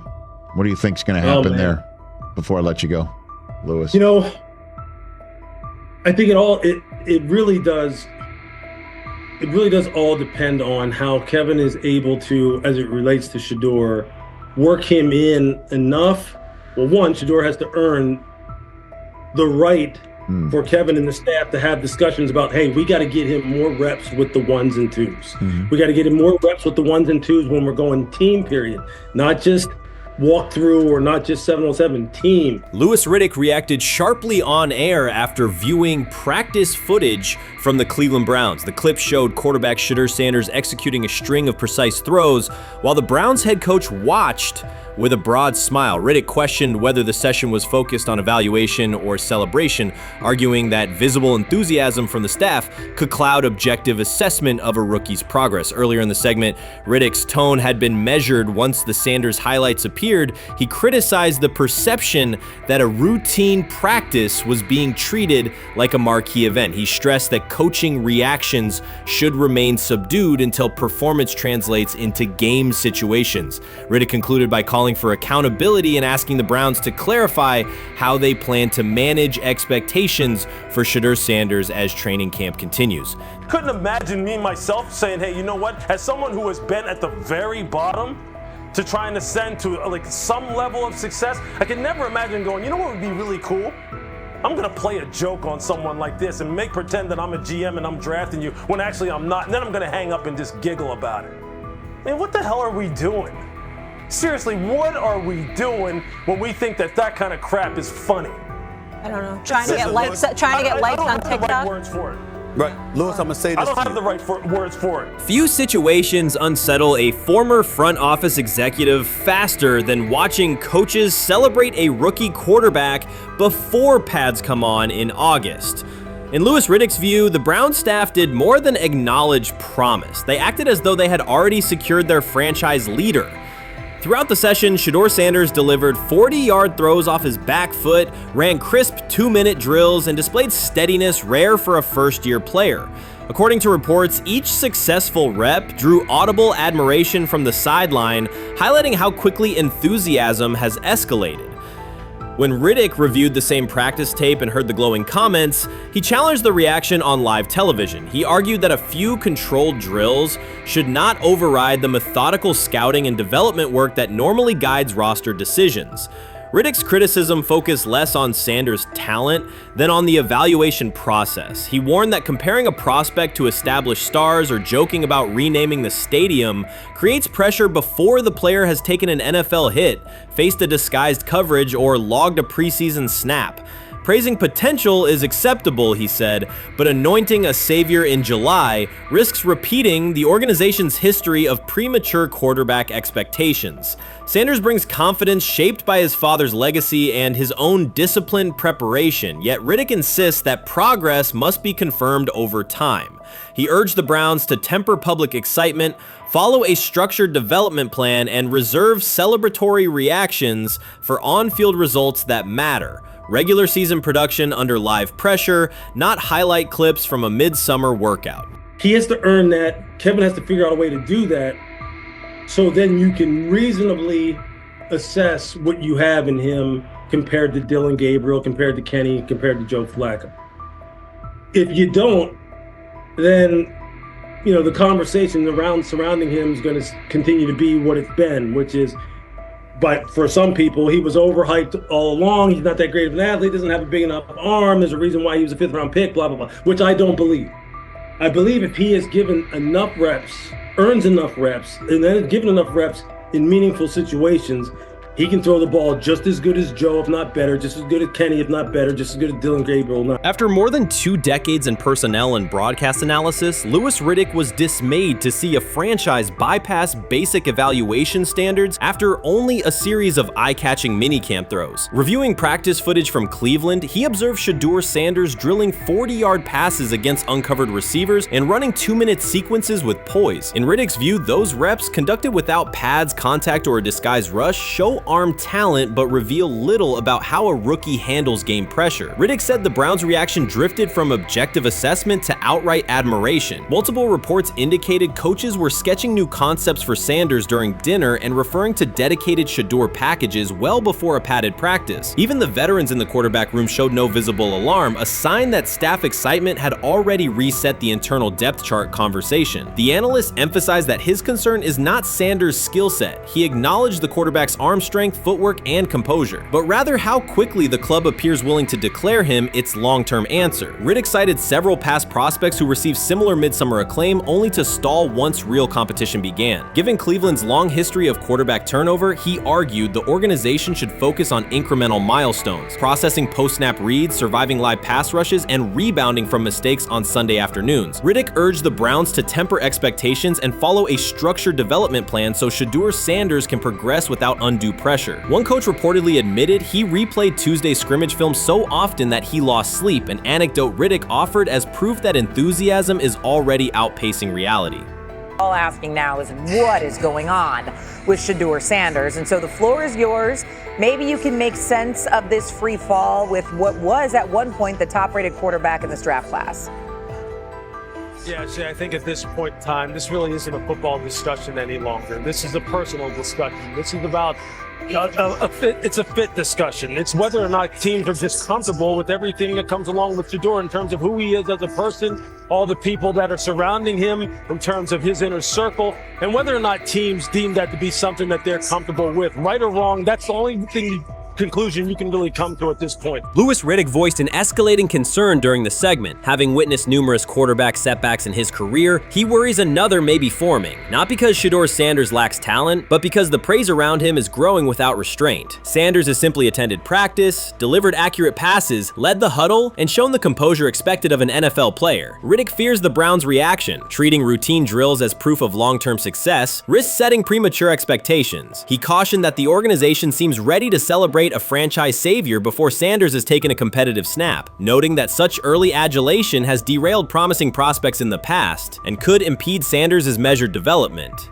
Shedeur Sanders did not treat day 4 of Browns training camp as anything other than work. He completed 8 of 11 passes with 3 touchdowns, operating with control and accuracy throughout the red zone periods. The throws were varied, a well-placed ball to rookie Luke Floria that led him across the goal line in stride, a firm throw to Cade McDonald over middle after a quick read, and a tight window completion to Deontay Johnson at the back of the end zone with 2 defenders closing. The sequence showed timing, poise, and placement under pressure. while national attention centered on Joe Flacco's underneath completions and Kenny Pickett's option and rollout periods, Sanders produced scoring plays on schedule. The performance was not the product of broken coverages or end-of-period reps. It came within structured work with defenders in position and the offense executing standard progressions. The accuracy rate, 8 completions on 11 attempts, reflected consistent mechanics and decisions. The operation was steady from huddle to snap to finish. Despite that session, the distribution of first-team snaps did not change. Camp logs indicated that Pickett and Deion Gabriel continued rotating with the starters, while Sanders remained primarily with the second unit. With the first preseason game approaching, that choice drew more attention from observers who expected productive days to be followed by expanded opportunities. The question surfaced again: what additional evidence is required to evaluate Sanders with the top group?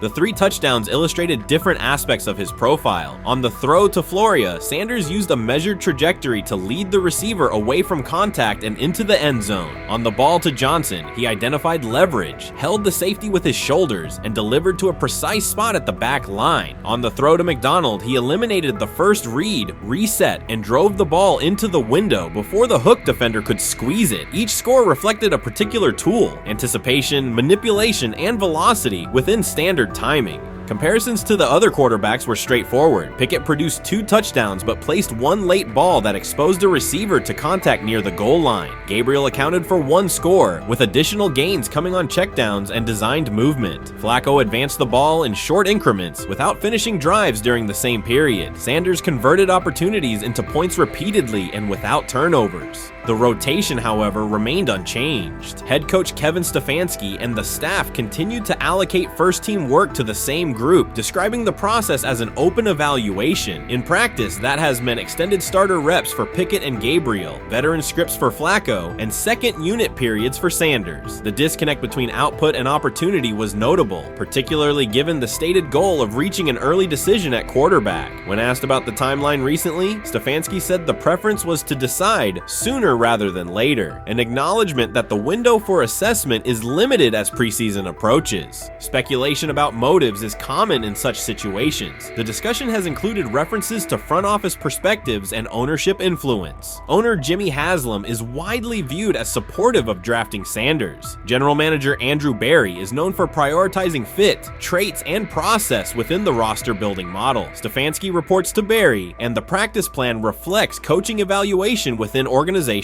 parameters. None of that guarantees any outcome. It does explain why rotations can remain conservative even after strong individual periods. Regardless of internal views, the most useful next step for the evaluation would be a defined set of first-team snaps for Sanders to put comparable tape next to his peers. There was also outside attention on several practice segments from earlier in camp that showed Sanders throwing during lulls to non-receiver personnel, ball attendants, staffers, and assistants, while other quarterbacks were in script with full units. Those clips circulated widely and were interpreted by some as dismissive. Sanders addressed questions about it by narrowing the focus to preparation, explaining that his responsibility is to be ready for the work assigned and that he has adjusted at every level of competition, from HBCU ball to the Power 5 and now the NFL. The response matched his general approach: acknowledge the situation, maintain routine, and continue to execute when the next period begins. The broader draft day and narrative context remains part of the conversation. Sanders' college resume included efficient production and high completion rates across 2 programs, culminating in national recognition such as the Johnny Unitas Golden Arm Award. His selection in the 5th round was driven by varying evaluations of projection, scheme fit, and development timelines. The result is the current environment. He must present his case within limited windows, then wait for access to the next rung of competition. That does not make the process unfair. It makes it exacting. The best answer for him and for the staff is additional, comparable reps and clear tape.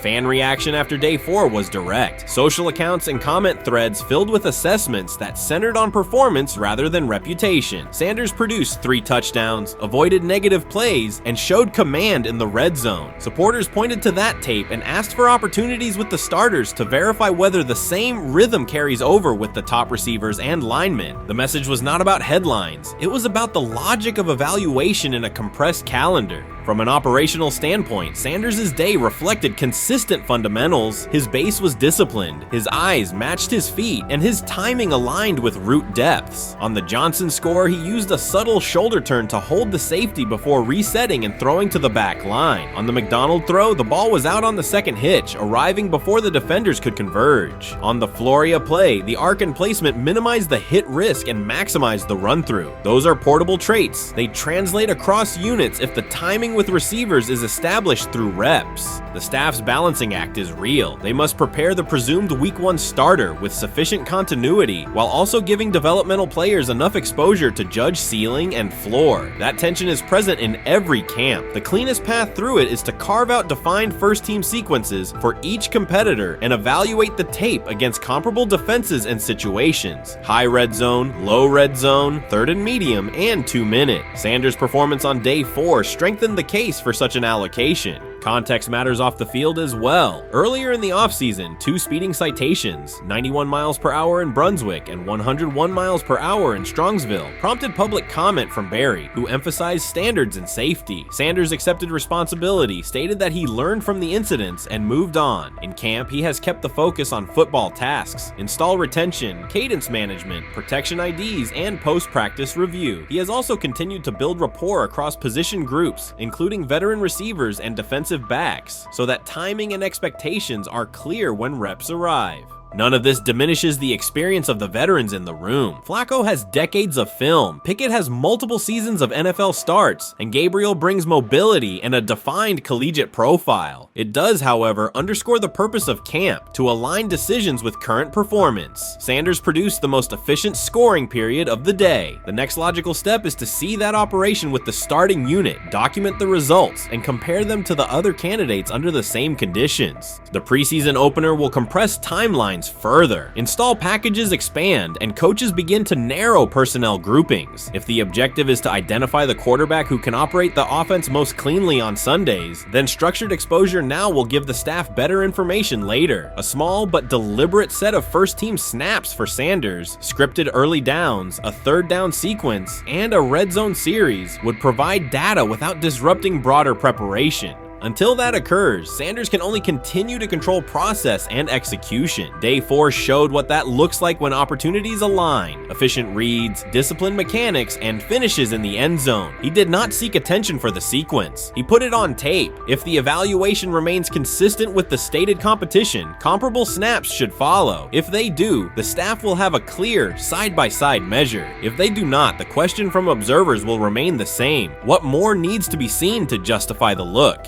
For now, the record from day 4 is clear. 8 completions on 11 attempts, 3 touchdowns, no turnovers, red zone precision, consistent control at the line and in the pocket. Those are tangible outputs. They merit a defined opportunity with the starters as the team moves toward preseason and the decision that follows. Whether or not that opportunity arrives immediately, Sanders has shown the preparation and execution necessary to be evaluated on equal footing. The next step is a matter of allocation, not speculation. We've got news. Got news. About my Cleveland Browns. We've got an oblique problem. Obliques are big deals, especially when it's your quarterback. Now, he might be 4th on the depth chart, but he was number 1 in the preseason game last week, and he did a great job. 138 yards, 2 touchdowns. Shedeur Sanders has an oblique injury. That is not good. I do not like this. I hate this because I want to see more reps for Shedeur Sanders. Shedeur Sanders, a projected breakout this season, has been sidelined unexpectedly. The Browns coaching staff confirmed an oblique injury significant enough to keep him out of all activity. No reps, no drills, no warm-ups. Concerns are rising about how this may affect his momentum and force adjustments to the team's plan. The focus now is his recovery timeline, the impact on his development, and the next steps for the quarterback depth chart. Browns rookie quarterback Shedeur Sanders injured his oblique during practice practice today, putting his status in doubt for Saturday's preseason game against the Eagles. He's the latest quarterback on Cleveland's roster who has dealt with a health issue, joining fellow rookie Deion Gabriel and Kenny Pickett. Sanders, who is trying to fight his way up the Browns' depth chart, started the preseason opener last week and threw to practice. So how concerning is this for Shedeur as he is trying to, again, make his way up the depth chart, be QB2, potentially QB1 in the future? Deion Gabriel taking Shedeur Sanders' QB1 spot after Sanders suffers an oblique injury is more than a roster change. It signals the staff is choosing urgency over efficiency. You do not replace a quarterback operating near a 70% completion rate with one coming off a 32% outing unless the decision is driven by desperation or poor evaluation. That is not strategy, it is avoidable loss of production. The impact on accuracy, timing, and drive sustainability is clear, and the difference is apparent to anyone watching. Well, here's what we know. I mean, after practice, Kevin Stefanski, the head coach of the Cleveland Browns, was not available to the media, but I did talk to him on the field as the players were coming off, and he told me that Shedeur Sanders complained of oblique soreness during the warm-ups this morning. Shedeur Sanders' absence isn't just a gap in the lineup, it's a setback for the entire offense. He thrives under pressure and makes throws others won't attempt. When he's healthy, every pass has intent, every drive has rhythm, and opposing defenses know they're in for a long day. Replace him with Deion Gabriel and the defense senses an opening. Corners press tighter, safeties cheat down, and linebackers blitz more aggressively because they don't expect the same timing, velocity, or accuracy. Yes. I mean, yeah, I'm a fan. I'm not even going to try to hide it. Rich gets You guys are fans. Like, you guys talk about the Cleveland Browns quite a bit. Yeah, it's almost annoying to me. It aggravates people. Like, people don't like the fact that Rich talks a lot about They must love Shedeur. I'm here. But it's like, you know, you have a friend, and that friend's child is following in the family's footsteps. You want them to do well. I don't know why people have such an issue. I know Rich is supposed to be impartial, but it's kind of hard when you have that type of tie to it. But yeah, I'm rooting for Shedeur, man. And Deion Gabriel's 32% completion rate isn't just poor, it's untenable at this level. A number that low needs no context. It means 2 misses for every completion. Weather, opponent, and play calls are secondary when efficiency is that limited. That output does not sustain drives or keep the full playbook viable, yet he is starting while Shedeur Sanders is sidelined. The contrast is clear. Sanders brings accuracy, timing, and command. Gabriel's recent performance reflects inconsistency and missed opportunities. Choosing Gabriel under these circumstances reduces offensive reliability and invites defensive pressure. It is a decision that sacrifices efficiency and field position. So it'll be interesting to see what happens with Deion Gabriel, but to the Shedeur Sanders point, it is unfortunate because I thought he was gaining some momentum. I know the practice that they had before they left for Philly, Daniel Oyefusi reported that he actually took the most reps of all of the quarterbacks. And that was the first time that had happened. It was the first time that he had went ahead of Deion Gabriel, practicing with the twos, etc. So, like, coming off that stout performance against the Carolina Panthers, he was gaining momentum. If this were a clean evaluation, there would be no debate. Shedeur Sanders is the clear choice. He's accurate, composed, and consistent with a track record of high-level production. Deion Gabriel remains a question mark, and not the kind that stresses defense. He's the kind that makes coaches consider leaning on the run to limit risk and protect field position. The reality is that injuries create openings for players who haven't earned them. Gabriel has stepped into QB1 while Sanders is out, but that reflects circumstance, not superiority. We don't know the severity of this oblique injury and whether it will even keep him out of Saturday's game against the Eagles. As for moving up the depth chart, I'm the Browns preseason sideline reporter. I was there Friday night when he burst onto the stage and set the NFL world buzzing. And yes, his demeanor was tremendous. His poise was tremendous.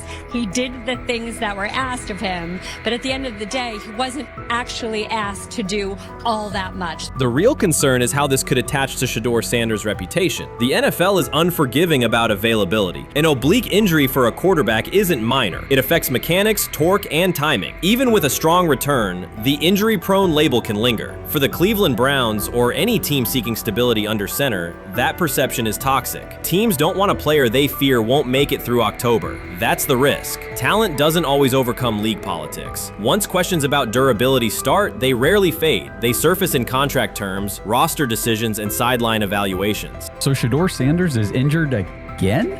If you were following along on social media today for the Browns' first joint practice in Philadelphia against the Eagles, wow, you were in for a tumultuous ride. I mean, all the reporters, both Browns and Eagles reporters, were pretty much flabbergasted at the fact that Shedeur Sanders was taking 0 team reps during the day, and even Tyler Huntley was getting team reps instead of Shedeur. And then it came out, obviously, everybody's speculating. There's people calling for Kevin's jobs. And before I go any further, I don't blame anybody ever. Meanwhile, Dillon Gabriel's number should be sidelining him, not elevating him. A 32% completion rate isn't a dip, it's a warning sign that points to issues with field vision, timing, and receiver cohesion. That's the quarterback taking snaps while Shedeur Sanders is out. Put their work side by side and the gap is obvious. Sanders shows consistent placement, timing, and footwork that reflect high-level execution. Gabriel's recent output introduces variability that shrinks the call sheet and stalls drives. You can't claim the priority is winning while starting a quarterback who isn't reliably delivering routine completions. Fans recognize it, receivers lose confidence and tempo when targets are off, the offensive line's urgency fades when protection doesn't translate into productive throws, team belief in the quarterback is fragile, and once it erodes, a season can come apart quickly. We could be looking at, 3/4 of Snoop and maybe 1/4 of Dillon Gabriel. Not really exciting for the fans. Of course, it would be nice to see what Dillon looks like. Did spend third-round capital on him. Dillon Gabriel and you're a rookie, you want to get healed. You want the reps. You want to take these reps. So what do you do to prepare yourself and get ready? Because, man, when rookies get injured, it's like these reps are so valuable. Yeah, sets them back a lot. We do have some video here. Mike Garafolo had some video of Jalen Hurts kind of helping Shedeur use his cart to get off the field here. Shedeur Sanders changes the entire equation. His presence under center keeps defenses honest, keeps teammates engaged, and expands the coaching staff's options. You can call vertical shots, open the playbook, and control the game's tempo. Dillon Gabriel limits that. With him, the playbook narrows, drives stall, and the defense ends up on the field too long trying to compensate. The Cleveland Browns are not in a position to gamble at quarterback. This is a franchise with a difficult history at the position. With Gabriel, the issues are visible from the stands. A 32% completion rate won't jump to 60% with a few extra reps. If anything, it will decline as defenses present looks they would not risk against Shedeur. And that's the core issue. Shedeur Sanders at 80% is still a better quarterback than Dillon Gabriel at his best. That isn't exaggeration, it's the numbers. If Sanders is a 70% passer when healthy, even a drop to 60% keeps him well ahead of where Gabriel is now. Yet the team is rolling with the quarterback who isn't delivering routine completions. Every week Sanders is out, his hold on QB1 loosens. That's the hard truth. The longer Gabriel stays in the role, the more coaches cite continuity and chemistry to cover what's happening on the field. Every throw and every drive has to be a statement, not just to win, but to erase any notion that Gabriel is a legitimate alternative. In the NFL, QB1 isn't handed back because you used to be the best option. You have to take it. Started off with some positive news for Shedeur, and then it kind of just went left real quick. Shedeur got the news early on that if Dillon Gabriel couldn't go, he would get his second straight start in the Saturday preseason game against the Philadelphia Eagles. And then he went on to injure his oblique. For the fans who don't know exactly what part of the body the oblique is at and what that injury is and how it can impact the quarterback, can you explain to them what is an oblique injury?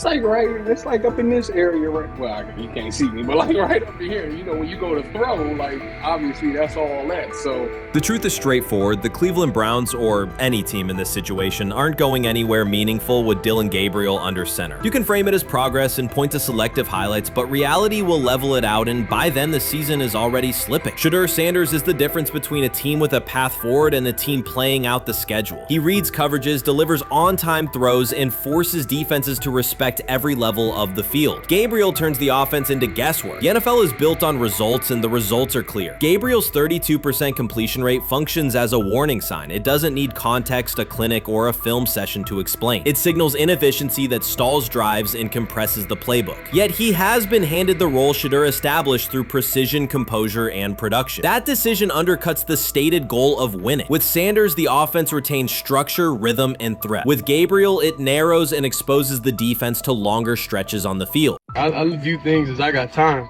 I got time to be able to grow and mature, and be able to understand the ins and outs of the defenses and be able to get the good insight from the vets in the room. So I look at it as, a plus. And whenever, it's time for me to play. Shedeur Sanders rolled into Browns camp and instantly made the whole practice feel like a recess pickup game. NFL vets suddenly looked like they'd forgotten the playbook and were just trying to keep up. With that being said, I see some balls coming out of Shedeur Sanders at that camp, and I'm like, kind of looks like a guy. Yeah, I'm ready. He can sling it. Ready to take. I see him, some of the veterans, how they talk to him, mic'd up, see what he's doing in the community. Talking about Njoku there? Njoku, Mike Knapp. Yeah, once you see, different little interactions and things like that, I know he has the talent. We'll see. It'll be a competition that usually brings the best out of guys, especially young guys. So I'm interested to see how that quarterback situation. Right after Shedeur Sanders tightened his cleats and the Browns settled in for what they figured was a routine camp day, the whole vibe tilted sideways. No blazing comet, no UFO touching down at midfield, just a swagger-charged quarterback striding in like he'd crashed the wrong league and thought, yeah, I'll stick around and run this show. The Browns had no clue what storm was rolling in. You'd expect an NFL team to do a quick scout, maybe pull up a highlight reel or two, but nope. They greeted Shedeur with a shrug, only to watch him seize the field on snap one and run the whole operation like a seasoned pro. First and foremost, he's been the best quarterback in camp. Now look, Joe Flacco ain't had many opportunities. There was a whole day I saw he didn't throw the ball at all. Here's my theory on the situation. They already know who's starting in the number 2 is. They already know. Joe Flacco and Shedeur Sanders is already locked up. You're missing the boat, people. You're missing the boat. Your boy, Kenny Pickett and Dillon Gabriel, they're fighting. Shedeur didn't merely clock in, he hijacked the session. One moment he's loosening his arm, the next he's roasting veteran QBs like faded names on busted draft boards. Defensive coordinators everywhere had the same gut punch reaction. His pocket poise, straight disrespectful. His timing, psychic, and every pass left his hand like it was laser guided to its mark. While Shedeur Sanders was slicing up routes, the Browns secondary looked less like an NFL backfield and more like a gaggle of dads sprinting through a Saturday fun run. Big on enthusiasm, short on closing speed. Coaches fought the urge to slam the emergency horn. Players traded wide-eyed, "Are we serious?" stares, and someone even double-checked that a hidden camera crew wasn't about to pop out of the tunnel. But nope, this was pure Shedeur, half cold-blooded surgeon, half highlight factory. He wasn't dropping a casual "I'm here," he was crafting a masterclass. From the first rep, the tempo changed. Shedeur Sanders accepted the snap with steady footwork, diagnosed the Browns' single high shell, and delivered a tight window seam route that forced the free safety to recover late. Throughout the period, he manipulated leverage with quick shoulder fakes, moved through full field progressions, and released on time from a balanced base, consistently putting the ball on his receiver's upfield shoulder. Cleveland's coverage struggled on multiple fronts. Safeties hesitated between deep half responsibilities and underneath support, creating voids at 15 to 20 yards. Cornerbacks and off-man were caught in trail position when Sanders used rhythm throws on 3-step drops, while those who tried press technique had their inside hand neutralized by his receivers' outside releases. Linebackers widened to match shallow crossers, leaving the middle hook unguarded for pivot routes and option digs. One corner attempted a line of scrimmage jam. Sanders immediately adjusted the route to a back shoulder fade, releasing the ball before the break and rendering the press ineffective. Over the session, he showcased pocket discipline, reclimbing to maintain throwing lanes rather than drifting, and finished with a series of anticipatory throws against cover 2 cloud, fitting vertical outs between the flat and deep half defenders. Sanders' combination of rapid post-snap processing, precise ball placement, and pocket efficiency exposed coverage mismatches at every level and highlighted communication gaps in the Browns secondary. By mid-session, the Browns defensive staff clearly recognized their calls were outmatched. Every adjustment, a roll to cover 6, a simulated pressure, a late rotate to 2 high, was neutralized once Shedeur Sanders confirmed the post-snap picture. Routes that had taken weeks to script were beaten by timing and location. Comeback set at 12 yards broke open before the corner's transition. Slot seam outs dotted the void between the flat and deep half defender, and boundary receivers beat press with quick hand techniques, receiving receiving the ball before the trail man could recover. Sanders' command was methodical. He used cadence to freeze plug blitzes, re-ID'd the mic when linebackers sugared the A-gaps, and maintained a firm base so he could reset and fire without resetting his feet. His receivers benefited from that rhythm. Top of the stem, eyes back. Ball delivered on their upfield shoulder, allowing immediate transition to YAC. The Browns front tried a late stunt to compress the pocket. Sanders climbed 2 steps, re-spotted the shallow crosser, and delivered in stride, turning a potential sack into a 20-yard gain. What stood out most was how little ramp-up Sanders needed. From his first series, he processed full field concepts at tempo, cycling through progression reads without hitching. The poise under interior pressure, consistency in ball placement, and ability to manipulate zone defenders left the Browns' coordinated disguise packages ineffective and forced them into static coverage by the end of the period. In short, Sanders' efficient mechanics, rapid processing, and anticipatory accuracy rendered Cleveland's defensive game plan ineffective at every level, from pre-snap disguise to post-snap spacing. Imagine there's many people that think Deion Gabriel's a better quarterback than Shedeur Sanders. I don't care where they were drafted. And if the Browns are the one team that thinks that, then I'm going to suspect it's not true. They don't know what listen, they're I've doing. been on every quarterback evaluation for 30 years. Right. I never root against anybody. Yeah. But I'd be surprised if Deion Gabriel's ever a legitimate starting quarterback for the Cleveland Browns. I'd be surprised. I just don't think. Well, then it is a wasted pick because you took him in the top 100.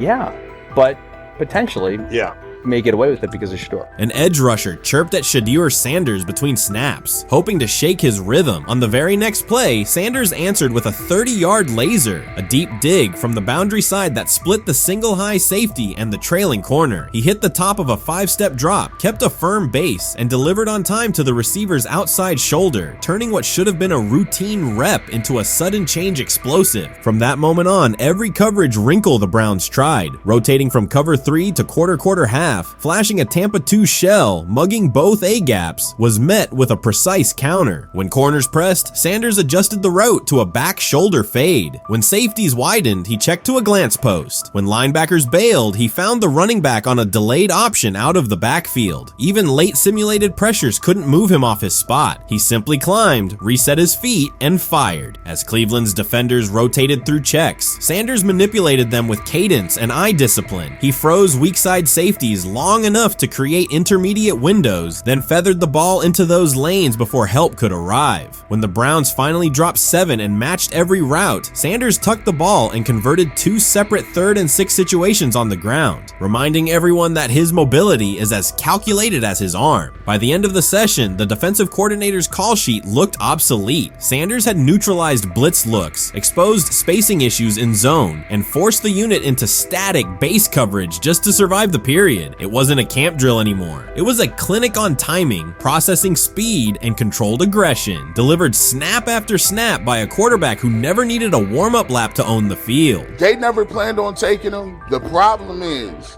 like Ocho Cinco said, you got somebody that has endeared himself to the locker room. And guess what? The difference between him and Tim Tebow, the biggest one, is he can play. He can throw the ball. Tim Tebow running around being an H-back. He can throw the ball. And he's done everything he needs to do. He ain't saying nothing. He ain't rocking the boat. He ain't mad about the reps. He ain't mad about none of that. All the people out there want to see is this, like Tyler said earlier. We want to see what he can do with Jerry Jeudy. That's it. I want to see what he can do with David Njoku. I want to see him with Junkins. I want to see him with the first running backs. If you are cooking, if you are beating down the doors with the 3s and 4s, guess what? You deserve more. From the first team period on, Cleveland's secondary looked a step slow. A deep third safety hesitated on a post-snap rotation, leaving Shedeur Sanders free to climb the pocket and fire a 22-yard out that arrived before the defender could plant and drive. The supporting cast around him, players fighting for roster spots, not Pro Bowl invites, benefited from his command. Sanders used tempo to control the defensive front, altered protections at the line, and located throwing lanes so quickly that one receiver didn't register the catch until he crossed the goal line. As the Browns tried new personnel groups, coverage busts multiplied. Starters slipped out for hamstring stretches while rookies rotated in, only to find the ball arriving on their blind side before they'd completed a midpoint squeeze. On a later 3rd and long, Cleveland finally closed the interior rush lanes, compressing the pocket with 3 defenders. Sanders pivoted through the traffic, stepped into a narrow escape window, and without resetting his shoulders, whipped a no-look pass to the boundary curl for a fresh set of downs. The throw turned a potential sack into an explosive play and left the coaching staff scrambling for answers. The people who are fascinated by Shedeur for whatever reason, whether it's his play, I guess, last year was kind of fun. If you're just like a guy who grew up like loving Deion Sanders and passed that love on down to your kids, I can see why you're like that. The one thing I will give them is you're looking at this quarterback room. If you're a fan of Shedeur and say, why can't he go beat Deion Gabriel or Joe Flacco or Kenny Pickett? So I do understand that part of it, right? Because why not? Why couldn't he be a Brown starter in October or November? That looks like a quarterback room where everyone will get a chance to start. That's exactly what he says. I'm told the footage of Shedeur Sanders meeting with the Giants is so bad that both the Browns and the Sanders family have threatened legal action if it is published. The New York Giants have released audio from their draft interview with Shedeur Sanders, and the disclosure has drawn intense public reaction. Fans want to know whether Sanders made critical remarks and why the Giants shared material that should have remained confidential. This situation revolves around an open microphone, contentious comments, and the broader implications of the league. The New York Giants published a brief, edited segment from their interview with Shedeur Sanders and withheld the remaining footage. Observers are debating whether this was a strategic public relations decision or an attempt to discredit him. The team has offered no additional explanation, and many fans view the limited release as inadequate and potentially misleading. They are demanding full transparency and accusing the organization of orchestrating a negative narrative. While criticism of Sanders is vocal, his supporters are responding with equal intensity. There was another team that he sat down with. What do you mean it didn't go well after that? So, he was pissed that they did that to him. They did that to him. He counter-confronted the them. same thing they do to every other quarterback prospect. They did that to him. They slide in a mistake to see if you catch it. Right. And so because you're the quarterback. But he didn't take it as a correction. He took it as like he got pissed off. Yeah, and it's like so here's another one. So another one was, he throws a bad interception, and it was a deep throw early in the game, and he comes back and they go in the meeting, they show the interception. The Giants have released only a brief excerpt of the interview and are refusing to share the rest. Their decision has drawn criticism across TikTok, X, and Facebook, where many see it as a poorly handled public relations move. Fans are calling for the full recording to be published so the situation can be judged in its entirety. The GM is on film that the son, they asked the son last draft, yo, who you think I should pick? His son like, yo, you need to get the Jaden Daniels, big. This is what his son, it's on tape. You should go Jaden Daniels. He laughing at his son. And all right, cool, get Jaden Daniels. I don't even know how that tape got out. I wouldn't have let the get out. Shedeur Sanders appears unfazed by the situation. Although the Giants suggested he was more hype than substance, their handling of the interview has instead elevated his visibility. Analysts across major sports outlets are now discussing him more than before, keeping his name prominent in the news cycle. New York Giants, where these tapes at? You hear me? Because if Shedeur Sanders was so unprofessional, y'all would have leaked the tapes for the whole world could see, right? Cause understand, it's a lot of he say, she say. But one thing I do know, as a young black man growing up in this world, being straightforward and not sugarcoat anything. The Giants' PR team appears to reject Sanders' family connection outright, a decision many view as unprofessional and lacking nuance. Internal discussions seem to have dismissed quarterbacks with prominent relatives as poor fits for the organization, revealing limited awareness of public perception. The response was swift. A single edited clip ignited widespread debate on social media, with fans asking why essential segments were held back and what the team might be hiding. Critics argue that if the full interview contains nothing damaging, the club should release it in its entirety. Online discussion intensified immediately and continues to gain momentum. What they do during the film and the combine and the meetings is teams will install mistakes intentionally planted in the install, and they want you to catch them. Shedeur didn't. And when a coach called him out, once again, it didn't sit well. It's like, bro, there's not many teams needing quarterbacks, especially since Pittsburgh appears to have a deal with Aaron Rodgers and Tennessee's getting Cam Ward. The Giants' decision to withhold the full interview has produced an unintended result. Instead of diminishing interest in Shedeur Sanders, it has intensified it. Media outlets and analysts are now examining every on-field rep, press comment, and public appearance as evidence of how he conducts himself under scrutiny. Each throw, adjustment, and answer is tracked and evaluated against league standards, reinforcing the view that he remains composed and professional. Many fans contend that the organization has misrepresented Sanders and suggest the issue may stem from the Giants' view of his father, Deion Sanders. They see the partial release as an attempt to raise doubts about his character by association. That perception has only made his profile more compelling. The discussion has shifted from whether he deserves a high draft position to how effectively he withstands sustained pressure. Sanders is now regarded not just as a talented prospect, but as a symbol of resilience, central to debates about transparency and organizational strategy. Even if the Giants eventually provide more context, the visibility they have created for him is unlikely to fade. The most fun yet the most difficult thing I cover and we cover all year long is not games. It's the NFL draft. Because I've said this many times, you get lied to for a month to 2 months up to it. And so often during the draft, and every few drafts, there's a guy that really falls, precipitously falls. This year it was Shedeur Sanders, it's been Aaron Rodgers, it's been Dan Marino. Every few years somebody falls a lot. And so, but those stories don't come out until like the fall. Criticism of Shedeur Sanders from within the Giants organization has become increasingly public. Team communications appear focused on casting him as an overhyped prospect, whose character should be questioned,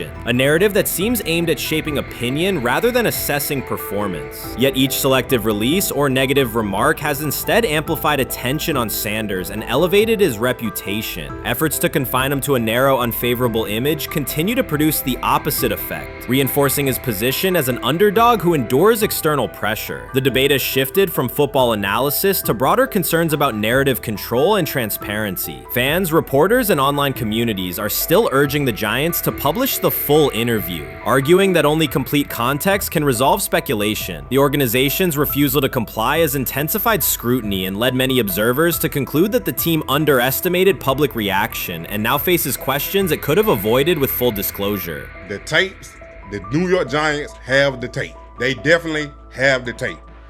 It's confirmation that they have the tape. Shedeur didn't do nothing. It's what they saying he did. I'm gonna tell you what these mixed reaction right here. So we already know about the New York Giants, but the Pittsburgh Steelers head coach Mike Tomlin reported admired Sanders' talent, but hesitated to draft him due to previous challenges with quarterbacks like Russell Wilson and Justin Fields, leading to more cautious approach.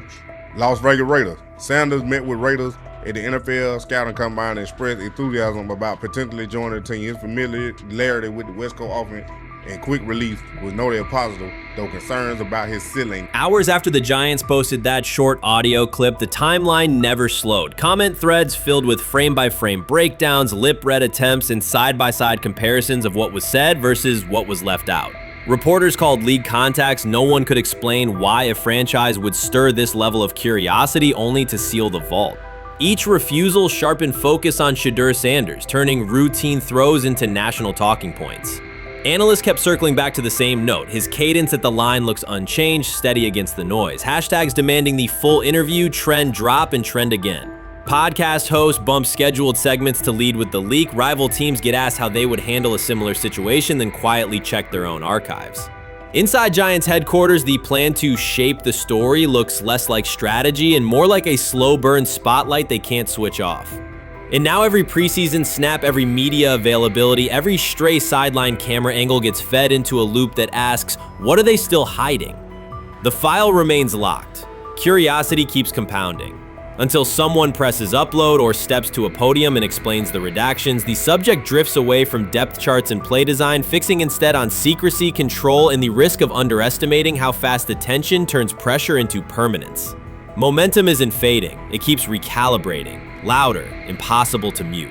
They say training camp decides depth charts, but Shedeur Sanders began fighting for his job long before he will step inside the Browns facility. While most first-year players squeezed in one last vacation, he slipped onto a private field in Texas, strapped on Cleveland's helmet and shoulder pads, pulled a fresh number 2 jersey over his chest, and started rifling timing routes as if it were the opening drive of week 1. No cameras, no hype track, no product placement, just sweat, cadence, and ball placement. A rookie does not rehearse in full game gear unless he already envisions himself commanding the huddle. Plenty of observers shrug that clip off. They insist the 5th rounder, quote, isn't ready, cling to depth chart conventions, or whisper that the name across his shoulders did most of the talking on draft day. Maybe it is the Deion connection, maybe it is a preference for prospects who blend quietly into the background, or maybe the league's gatekeepers fear the possibility that the kid is better than the quarterbacks they have spent months promoting. Whatever the motive, the countdown has started, and video rarely lies. Shedeur Sanders is not preparing to arrive. He is preparing to lead. Footage of a 22-year-old quarterback running live reps in July should dominate highlight loops, but it barely registers on national outlets. Why? It ruins the tidy narrative. The easy storyline paints Shedeur as a pampered legacy prospect banking on his father's fame. Yet the tape shows something different. A rookie drenched in afternoon heat, drilling footwork, calling protections, and imagining cover 2 rotation before the first official meeting ever takes place. Elite mental prep looks boring on social feeds. It looks devastating when the season starts. Walk into Cleveland's quarterback room and you step into politics, not simply competition.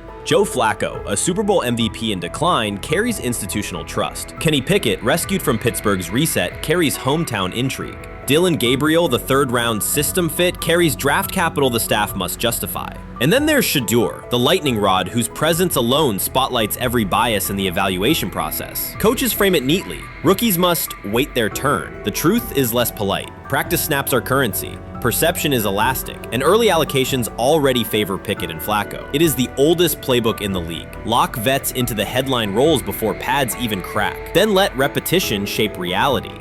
Sanders refuses to cooperate. He is not a 4th-string camp arm. He has engineered game-winning drives under national scrutiny, operated against live blitz looks most prospects never face, and more than any quarterback in the room, documented his own off-season obsession. No social media rollout, no brand consultant, just pads, cleats, and an unlit practice field. If his last name were Smith, pundits would label him the sleeper of camp. Instead, politics trails every throw. Training camp rotations expose organizational intent. Beat writer Fred Greetham already reports that Pickett and Flacco will open with first-team reps when veterans report July 23rd. Gabriel grabs the developmental snaps, leaving Sanders the leftovers. That isn't performance-based, it's narrative-safe. Gabriel doesn't threaten hierarchy, Sanders bends gravity. Watch the details. Does Shedeur steal 11-on-11 snaps with the 2s? Does he run red zone installs or 2-minute drills? If he does, coaches are admitting he is forcing his way in. If he doesn't, they are postponing the inevitable. Either way, the private field reps have sharpened his timing and condensed his release. He is not hoping for an opportunity, he is prepared to seize one the instant it appears. Cleveland's joint practices amplify that tension. First come live periods against the Panthers, then sessions with the champion Eagles. Those reps belong to the starters, so Flacco and Pickett will absorb most of Carolina's disguised pressure and Philadelphia's exotic fronts. Sanders' proving ground will be the preseason opener on August 8th. Under the stadium lights, he will get entire series, real reads, pockets collapsing for real. If his command mirrors the footage from Texas, coaches will have to answer why he never saw earlier work. Reps are scarce. 10 padded practices separate veteran arrival from game 1. Even an even split, something that never happens, would hardly suffice. Instead, the staff will funnel snaps toward the comfortable choices. That strategy can bury a rookie, but it can also spark an eruption when limited opportunities turn into highlight drives. One flawless touchdown march in the second half of a preseason game, and the dog pound will chant his name. Then the staff's narrative control evaporates. Criticism of Sanders has never matched the scrutiny applied to his peers. Analysts nitpick a ball pat, a foot angle, a pump fake, Pickett's inconsistency, Flacco's diminishing velocity, Gabriel's college system crutches. Discuss politely, if at all. With Shedeur, the critiques arrive as coded doubts. Does he rely on the family brand? Is he coachable? Can he stay humble? That double standard is as old as the league's resistance to outspoken black quarterbacks. Add Deion's unapologetic persona, and each Sanders rep becomes a referendum on establishment comfort levels. Shedeur answers not with rebuttals, but with work. Work captured in silent footage more deafening than any debate show monologue. Quarterback drama masks broader roster cracks. The Browns receiver group is crowded yet unproven. The safety room failed to create turnovers a year ago. Interior defensive linemen are still rehabbing, and the offensive line must retool on the fly. Which quarterback can navigate that turbulence? Flacco's pocket mobility is limited. Pickett's confidence remains fragile. Gabriel is months away from processing NFL disguises. Sanders, forged by perpetual doubt, offers poise under chaos and meticulous preparation, a combination this franchise has lacked since, well, almost forever. Forget politics, depth chart etiquette, and recycled sound bites about developmental timelines. The only metric that counts now is who did the work. Sanders pounding through full gear scripts in late June is not vanity, it's vision. While the league sleeps, he refines his drop steps. While media speculate, he rehearses third down checks. He has already decided what he is. The organization must decide if it can recognize it in time. The preseason will provide the answer. Live bullets, real blitzes, stadium noise. When those throws leave his hand under pressure, no one will discuss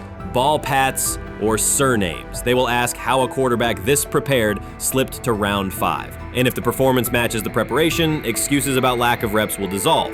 It will be production against perception, and Shedeur Sanders has been producing where no one could see.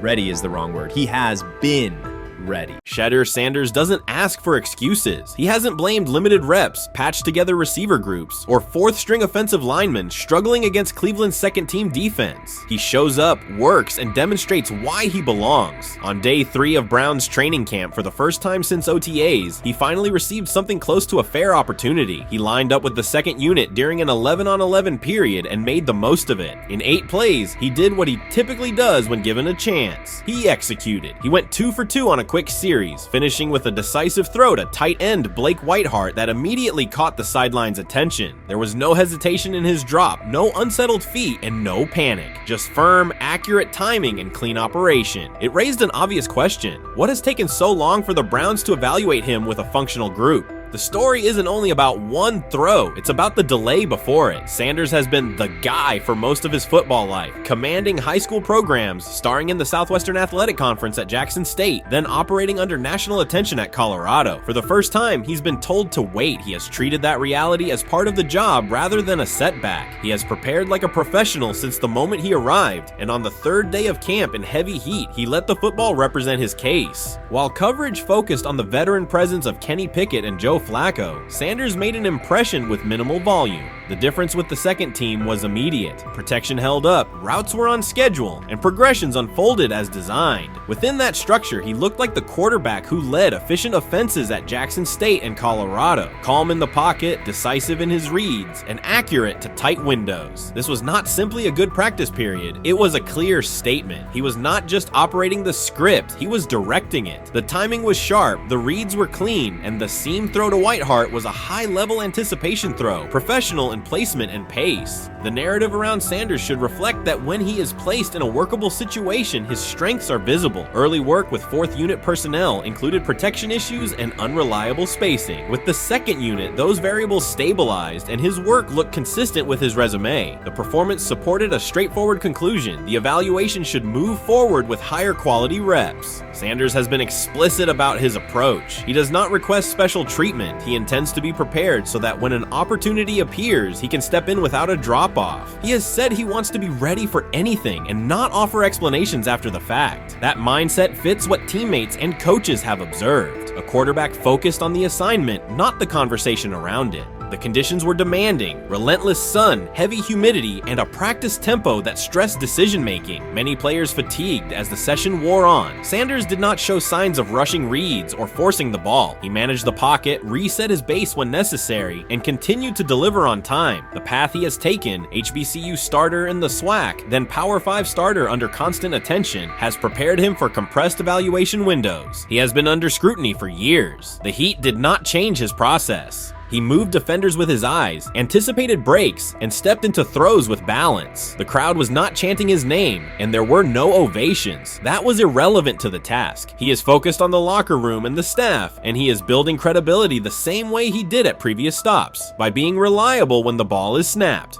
quarterback's coach Bill Musgrave has emphasized ignoring external noise and keeping attention on install, footwork, and timing. Sanders is familiar with the dynamic. He has been followed by cameras and commentary since his early teens. He has experience living with attention and still adhering to routine. Under heat, with a narrow set of snaps and multiple decision points, he stayed composed and effective.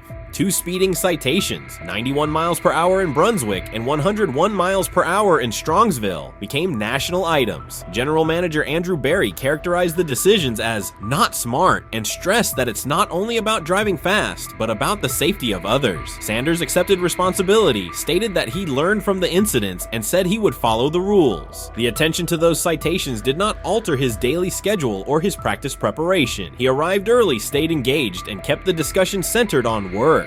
Away from the field, he spent time at Rainbow Terrace in Cleveland after a significant apartment fire, distributing supplies and checking on families affected by the incident. There was no formal media rollout around the visit. It was an instance of direct engagement with the community without publicity attached to it. That reflects the same approach he shows inside the building. Do the work first. Sanders treats each rep as if it might be his last for the day and his only chance to show a specific element on tape. He prepares for protections, cadence variations, route adjustments, and timing with a level of detail that compresses the learning curve. When he is not under center, he studies coverages from the sideline, charts plays, and reviews video before and after practice. He writes down the next day's calls so he can anticipate checks. He has reference using virtual simulation tools to replicate snaps he does not receive physically. That is not a passive stance, it is an active attempt to reduce the distance between classroom and field. He is building relationships across the roster, not just with projected starters. He communicates with defensive backs to understand what they see and how they react to certain stems. He spends time with offensive linemen to align on cadence and protection calls. He connects with newer players away from the facility so that communication improves in practice. That is practical leadership, consistent, low visibility work that becomes obvious when the ball is snapped and the operation is smooth.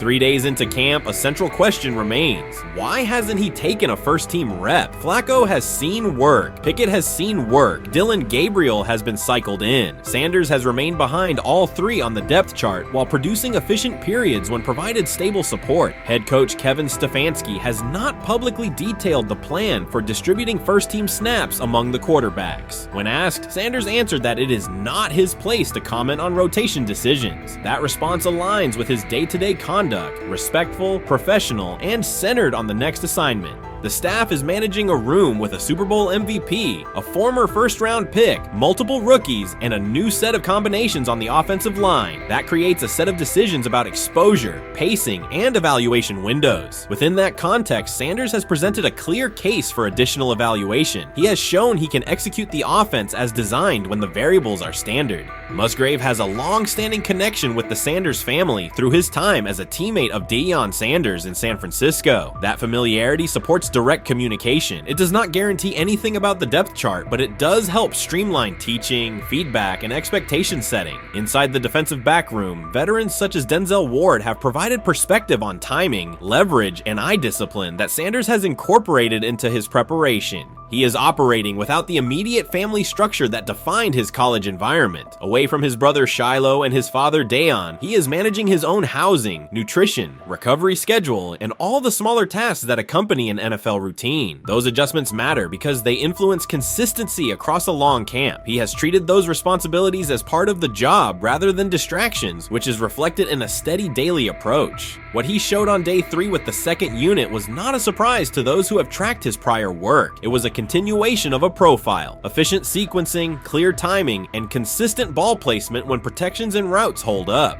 The 8-play period was short, but it was enough to reinforce the point. He doesn't need a large sample to demonstrate baseline operation. He needs a fair sample to test ceiling and adaptability. There is also the matter of perception. Public attention concentrated on the speeding tickets and the general manager's response. Less attention fell on the preparation, the efficient period with the second team, or the community engagement at Rainbow Terrace. That imbalance is common in training camp narratives. Sanders has handled it by keeping his answers simple and his focus on football. He has not tried to redirect the conversation. He has done his work and waited for additional reps. The objective next step is straightforward. Expand the evaluation with higher unit personnel and standard opponents. That does not require a complete reshuffling of the depth chart. It requires allocating a defined sequence of first-team snaps so that timing with starting receivers and protections with starting linemen can be measured on tape. The staff can then compare operation speed, accuracy under pressure, red zone decision-making, and 2-minute mechanics against the other quarterbacks. That is the most direct way to clarify the competition. None of this dismisses the experience or track records of the veterans in the room. It emphasizes that the purpose of camp is to test assumptions with current performance. Sanders has provided enough evidence with the second unit to justify a broader look. He has shown that the pace of his feet matches the pace of his eyes, that he can hold safeties with his shoulders, and that he can drive intermediate throws without float. He has also shown discipline to take the clean completion rather than force the vertical shot when leverage dictates otherwise. Every day, he has addressed the controllable items, meetings, note-taking, install recall, cadence management, and post-practice review. He has not asked for public guarantees. He has asked for an opportunity to compete on comparable terms. The 8-play sequence with the second unit was a small but clear example of what he can do when those terms exist. The staff's communications have been measured. Stefanski has not laid out a schedule for first-team rotations publicly. Barry addressed the speeding incidents directly and emphasized standards for decision-making off the field. Sanders accepted the criticism, adjusted his behavior, and moved forward. Those are the relevant facts. What remains is a football evaluation that can only be completed by giving him snaps with the top group and measuring the results. If that evaluation occurs and he performs at the level he showed with the second unit, the conversation will shift from potential to placement. If it does not occur, the question will persist through camp. Why not test the full picture? Sanders has built a case based on preparation, poise, and execution. He has demonstrated leadership by building relationships across the roster. He has shown maturity in handling external issues directly and moving on. He has given the staff reasons on the field and in the building to continue the process.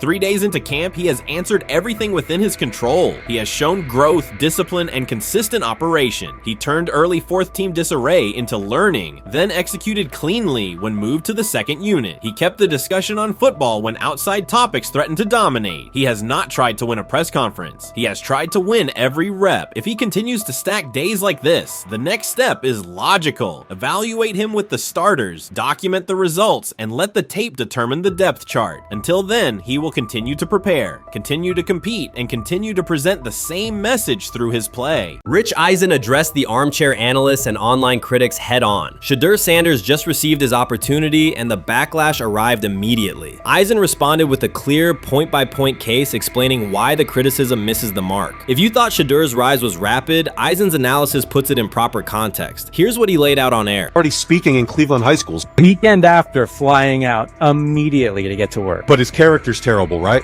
You know, and listen, oh, he interviewed bad, you know, according to who? The New York Giants? No offense, Bert. The same New York Giants that gave Daniel Jones a huge contract and let Saquon Barkley out the door, that's the intel we're trusting here? That was for him to celebrate. He just made, I mean, look, he put in work in college. He had the privilege of being coached by his father, which we all would love and do. Turned around not one, but two programs in college football. And then literally for any athlete, being drafted at the highest level is a success story in itself. Rich Eisen delivered a direct response to the critics. He addressed the online claims reducing Shedeur Sanders to Deion Sanders' son instead of evaluating him as a quarterback on merit. Eisen challenged those assumptions and refocused the discussion on performance, preparation, and opportunity. Say Kenny Pickett had strained his hamstring.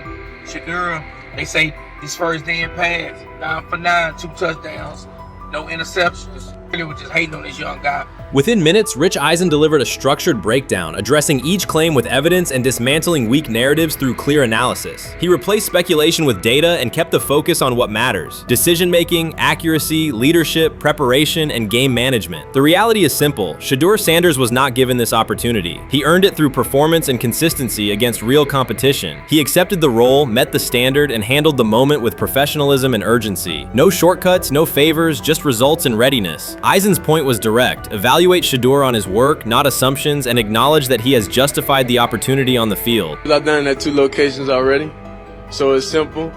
So that's why when people say I'm not, you know, one of the top quarterbacks or the top quarterback, is what are y'all going based off of? Because I did it year after year after year, and you see the progression. So it's like, obviously, it got to be some type of external hate that you have for the family, for the last name, for anything, because I know I proved myself. While many were still debating whether he was NFL ready, Shedeur Sanders stepped onto the practice field and operated like a clear QB1, setting protections, controlling tempo, and executing the plan. The narrative that he is just flash, media attention, or his father's influence does not hold up against his work in installs, progressions, and situational drills. What he showed was composure, efficiency, and command of the offense. He processed quickly, protected the football, and delivered on-time throws, demonstrating preparation and control. I'm a firm believer. If I wanted Shedeur Sanders at 2, at worst at 33, of course I already think that he's better than other quarterbacks. Because that's the type of talent, that's where I would have picked him at. And if he was at 2 or 33, and he still had the same exact skill set, we would be talking about him starting and playing. Right. Well, there'd only be 3 quarterbacks. It'd be 3 quarterbacks, not 4. 4, yeah. But since he moved to the 5th round, that's cool. They might have to go along with it. But to me, I think if you ask who got the best tools, I'm going with Shedeur Sanders. From the first day of camp, he was not there to get by. He arrived to lead. There was no hesitation in installs, no lapses in fundamentals, just precise timing, clean footwork, and consistent velocity to every level of the field. He managed protections, controlled cadence, and delivered in situational work, showing command rather than learning on the fly. The approach was efficient and disciplined, with attention to detail and progressions and ball placement that reflected preparation, not improvisation. At the same time, Rich Eisen addressed the narrative directly and backed it with evidence. He laid out clips, context, and performance markers to cut through speculation. Eisen emphasized that Shedeur Sanders did not step into this moment because of publicity. He built toward it through sustained work, resilience, and results. The background, media readiness, high football IQ, and a professional approach was developed over years, not days, and it translated to immediate operational control of the offense. The resistance came from familiar places. Some in the traditional guard still frame mobile quarterbacks as limited and expected the nepotism label to define him. That view did not hold up against what was on the field. Composure under pressure, secure decision-making, accurate throws into tight windows, and consistent execution in red zone and 2-minute sequences. Eisen's point was clear. Evaluate Shedeur Sanders on performance and readiness. The evidence shows he earned the opportunity and is meeting the standard with accountability and consistency. Yeah, teams didn't draft him because they didn't think he was first-round talent. And the quote we played and that's on the screen, I think is flatly wrong. We all know this shouldn't have happened. Yes, it should have. It should have happened because this wasn't. Now, again, teams can be wrong. The league as a whole can be wrong. Hell, the Baltimore Ravens drafted a 25-year-old tight end before they drafted Lamar Jackson in the same draft. The die is not cast on who Shedeur Sanders. He stated it plainly. This is not a celebrity appearance. This is a quarterback with pocket presence, leadership, and decision-making that stands on its own. You either show it or you settle into a backup role. Shedeur Sanders is not auditioning. He is establishing himself as the starter. When the opportunity arrived, whether through injury, trade, or depth chart changes, Shedeur was prepared and delivered. He did not hesitate. He executed the offense and finished drives. As others tried to catch up to what they were seeing, Rich Eisen reinforced the same message he has been repeating: evaluate the work. Camp reports have been consistently positive, but the important shift is how the performance is being received. Casual attendees who came to observe left talking about Shedeur's command and poise. Detailed observers focused on his pre-snap reads, protection checks, and audibles, highlighting the mechanics, timing, and ball placement that support efficient, controlled play.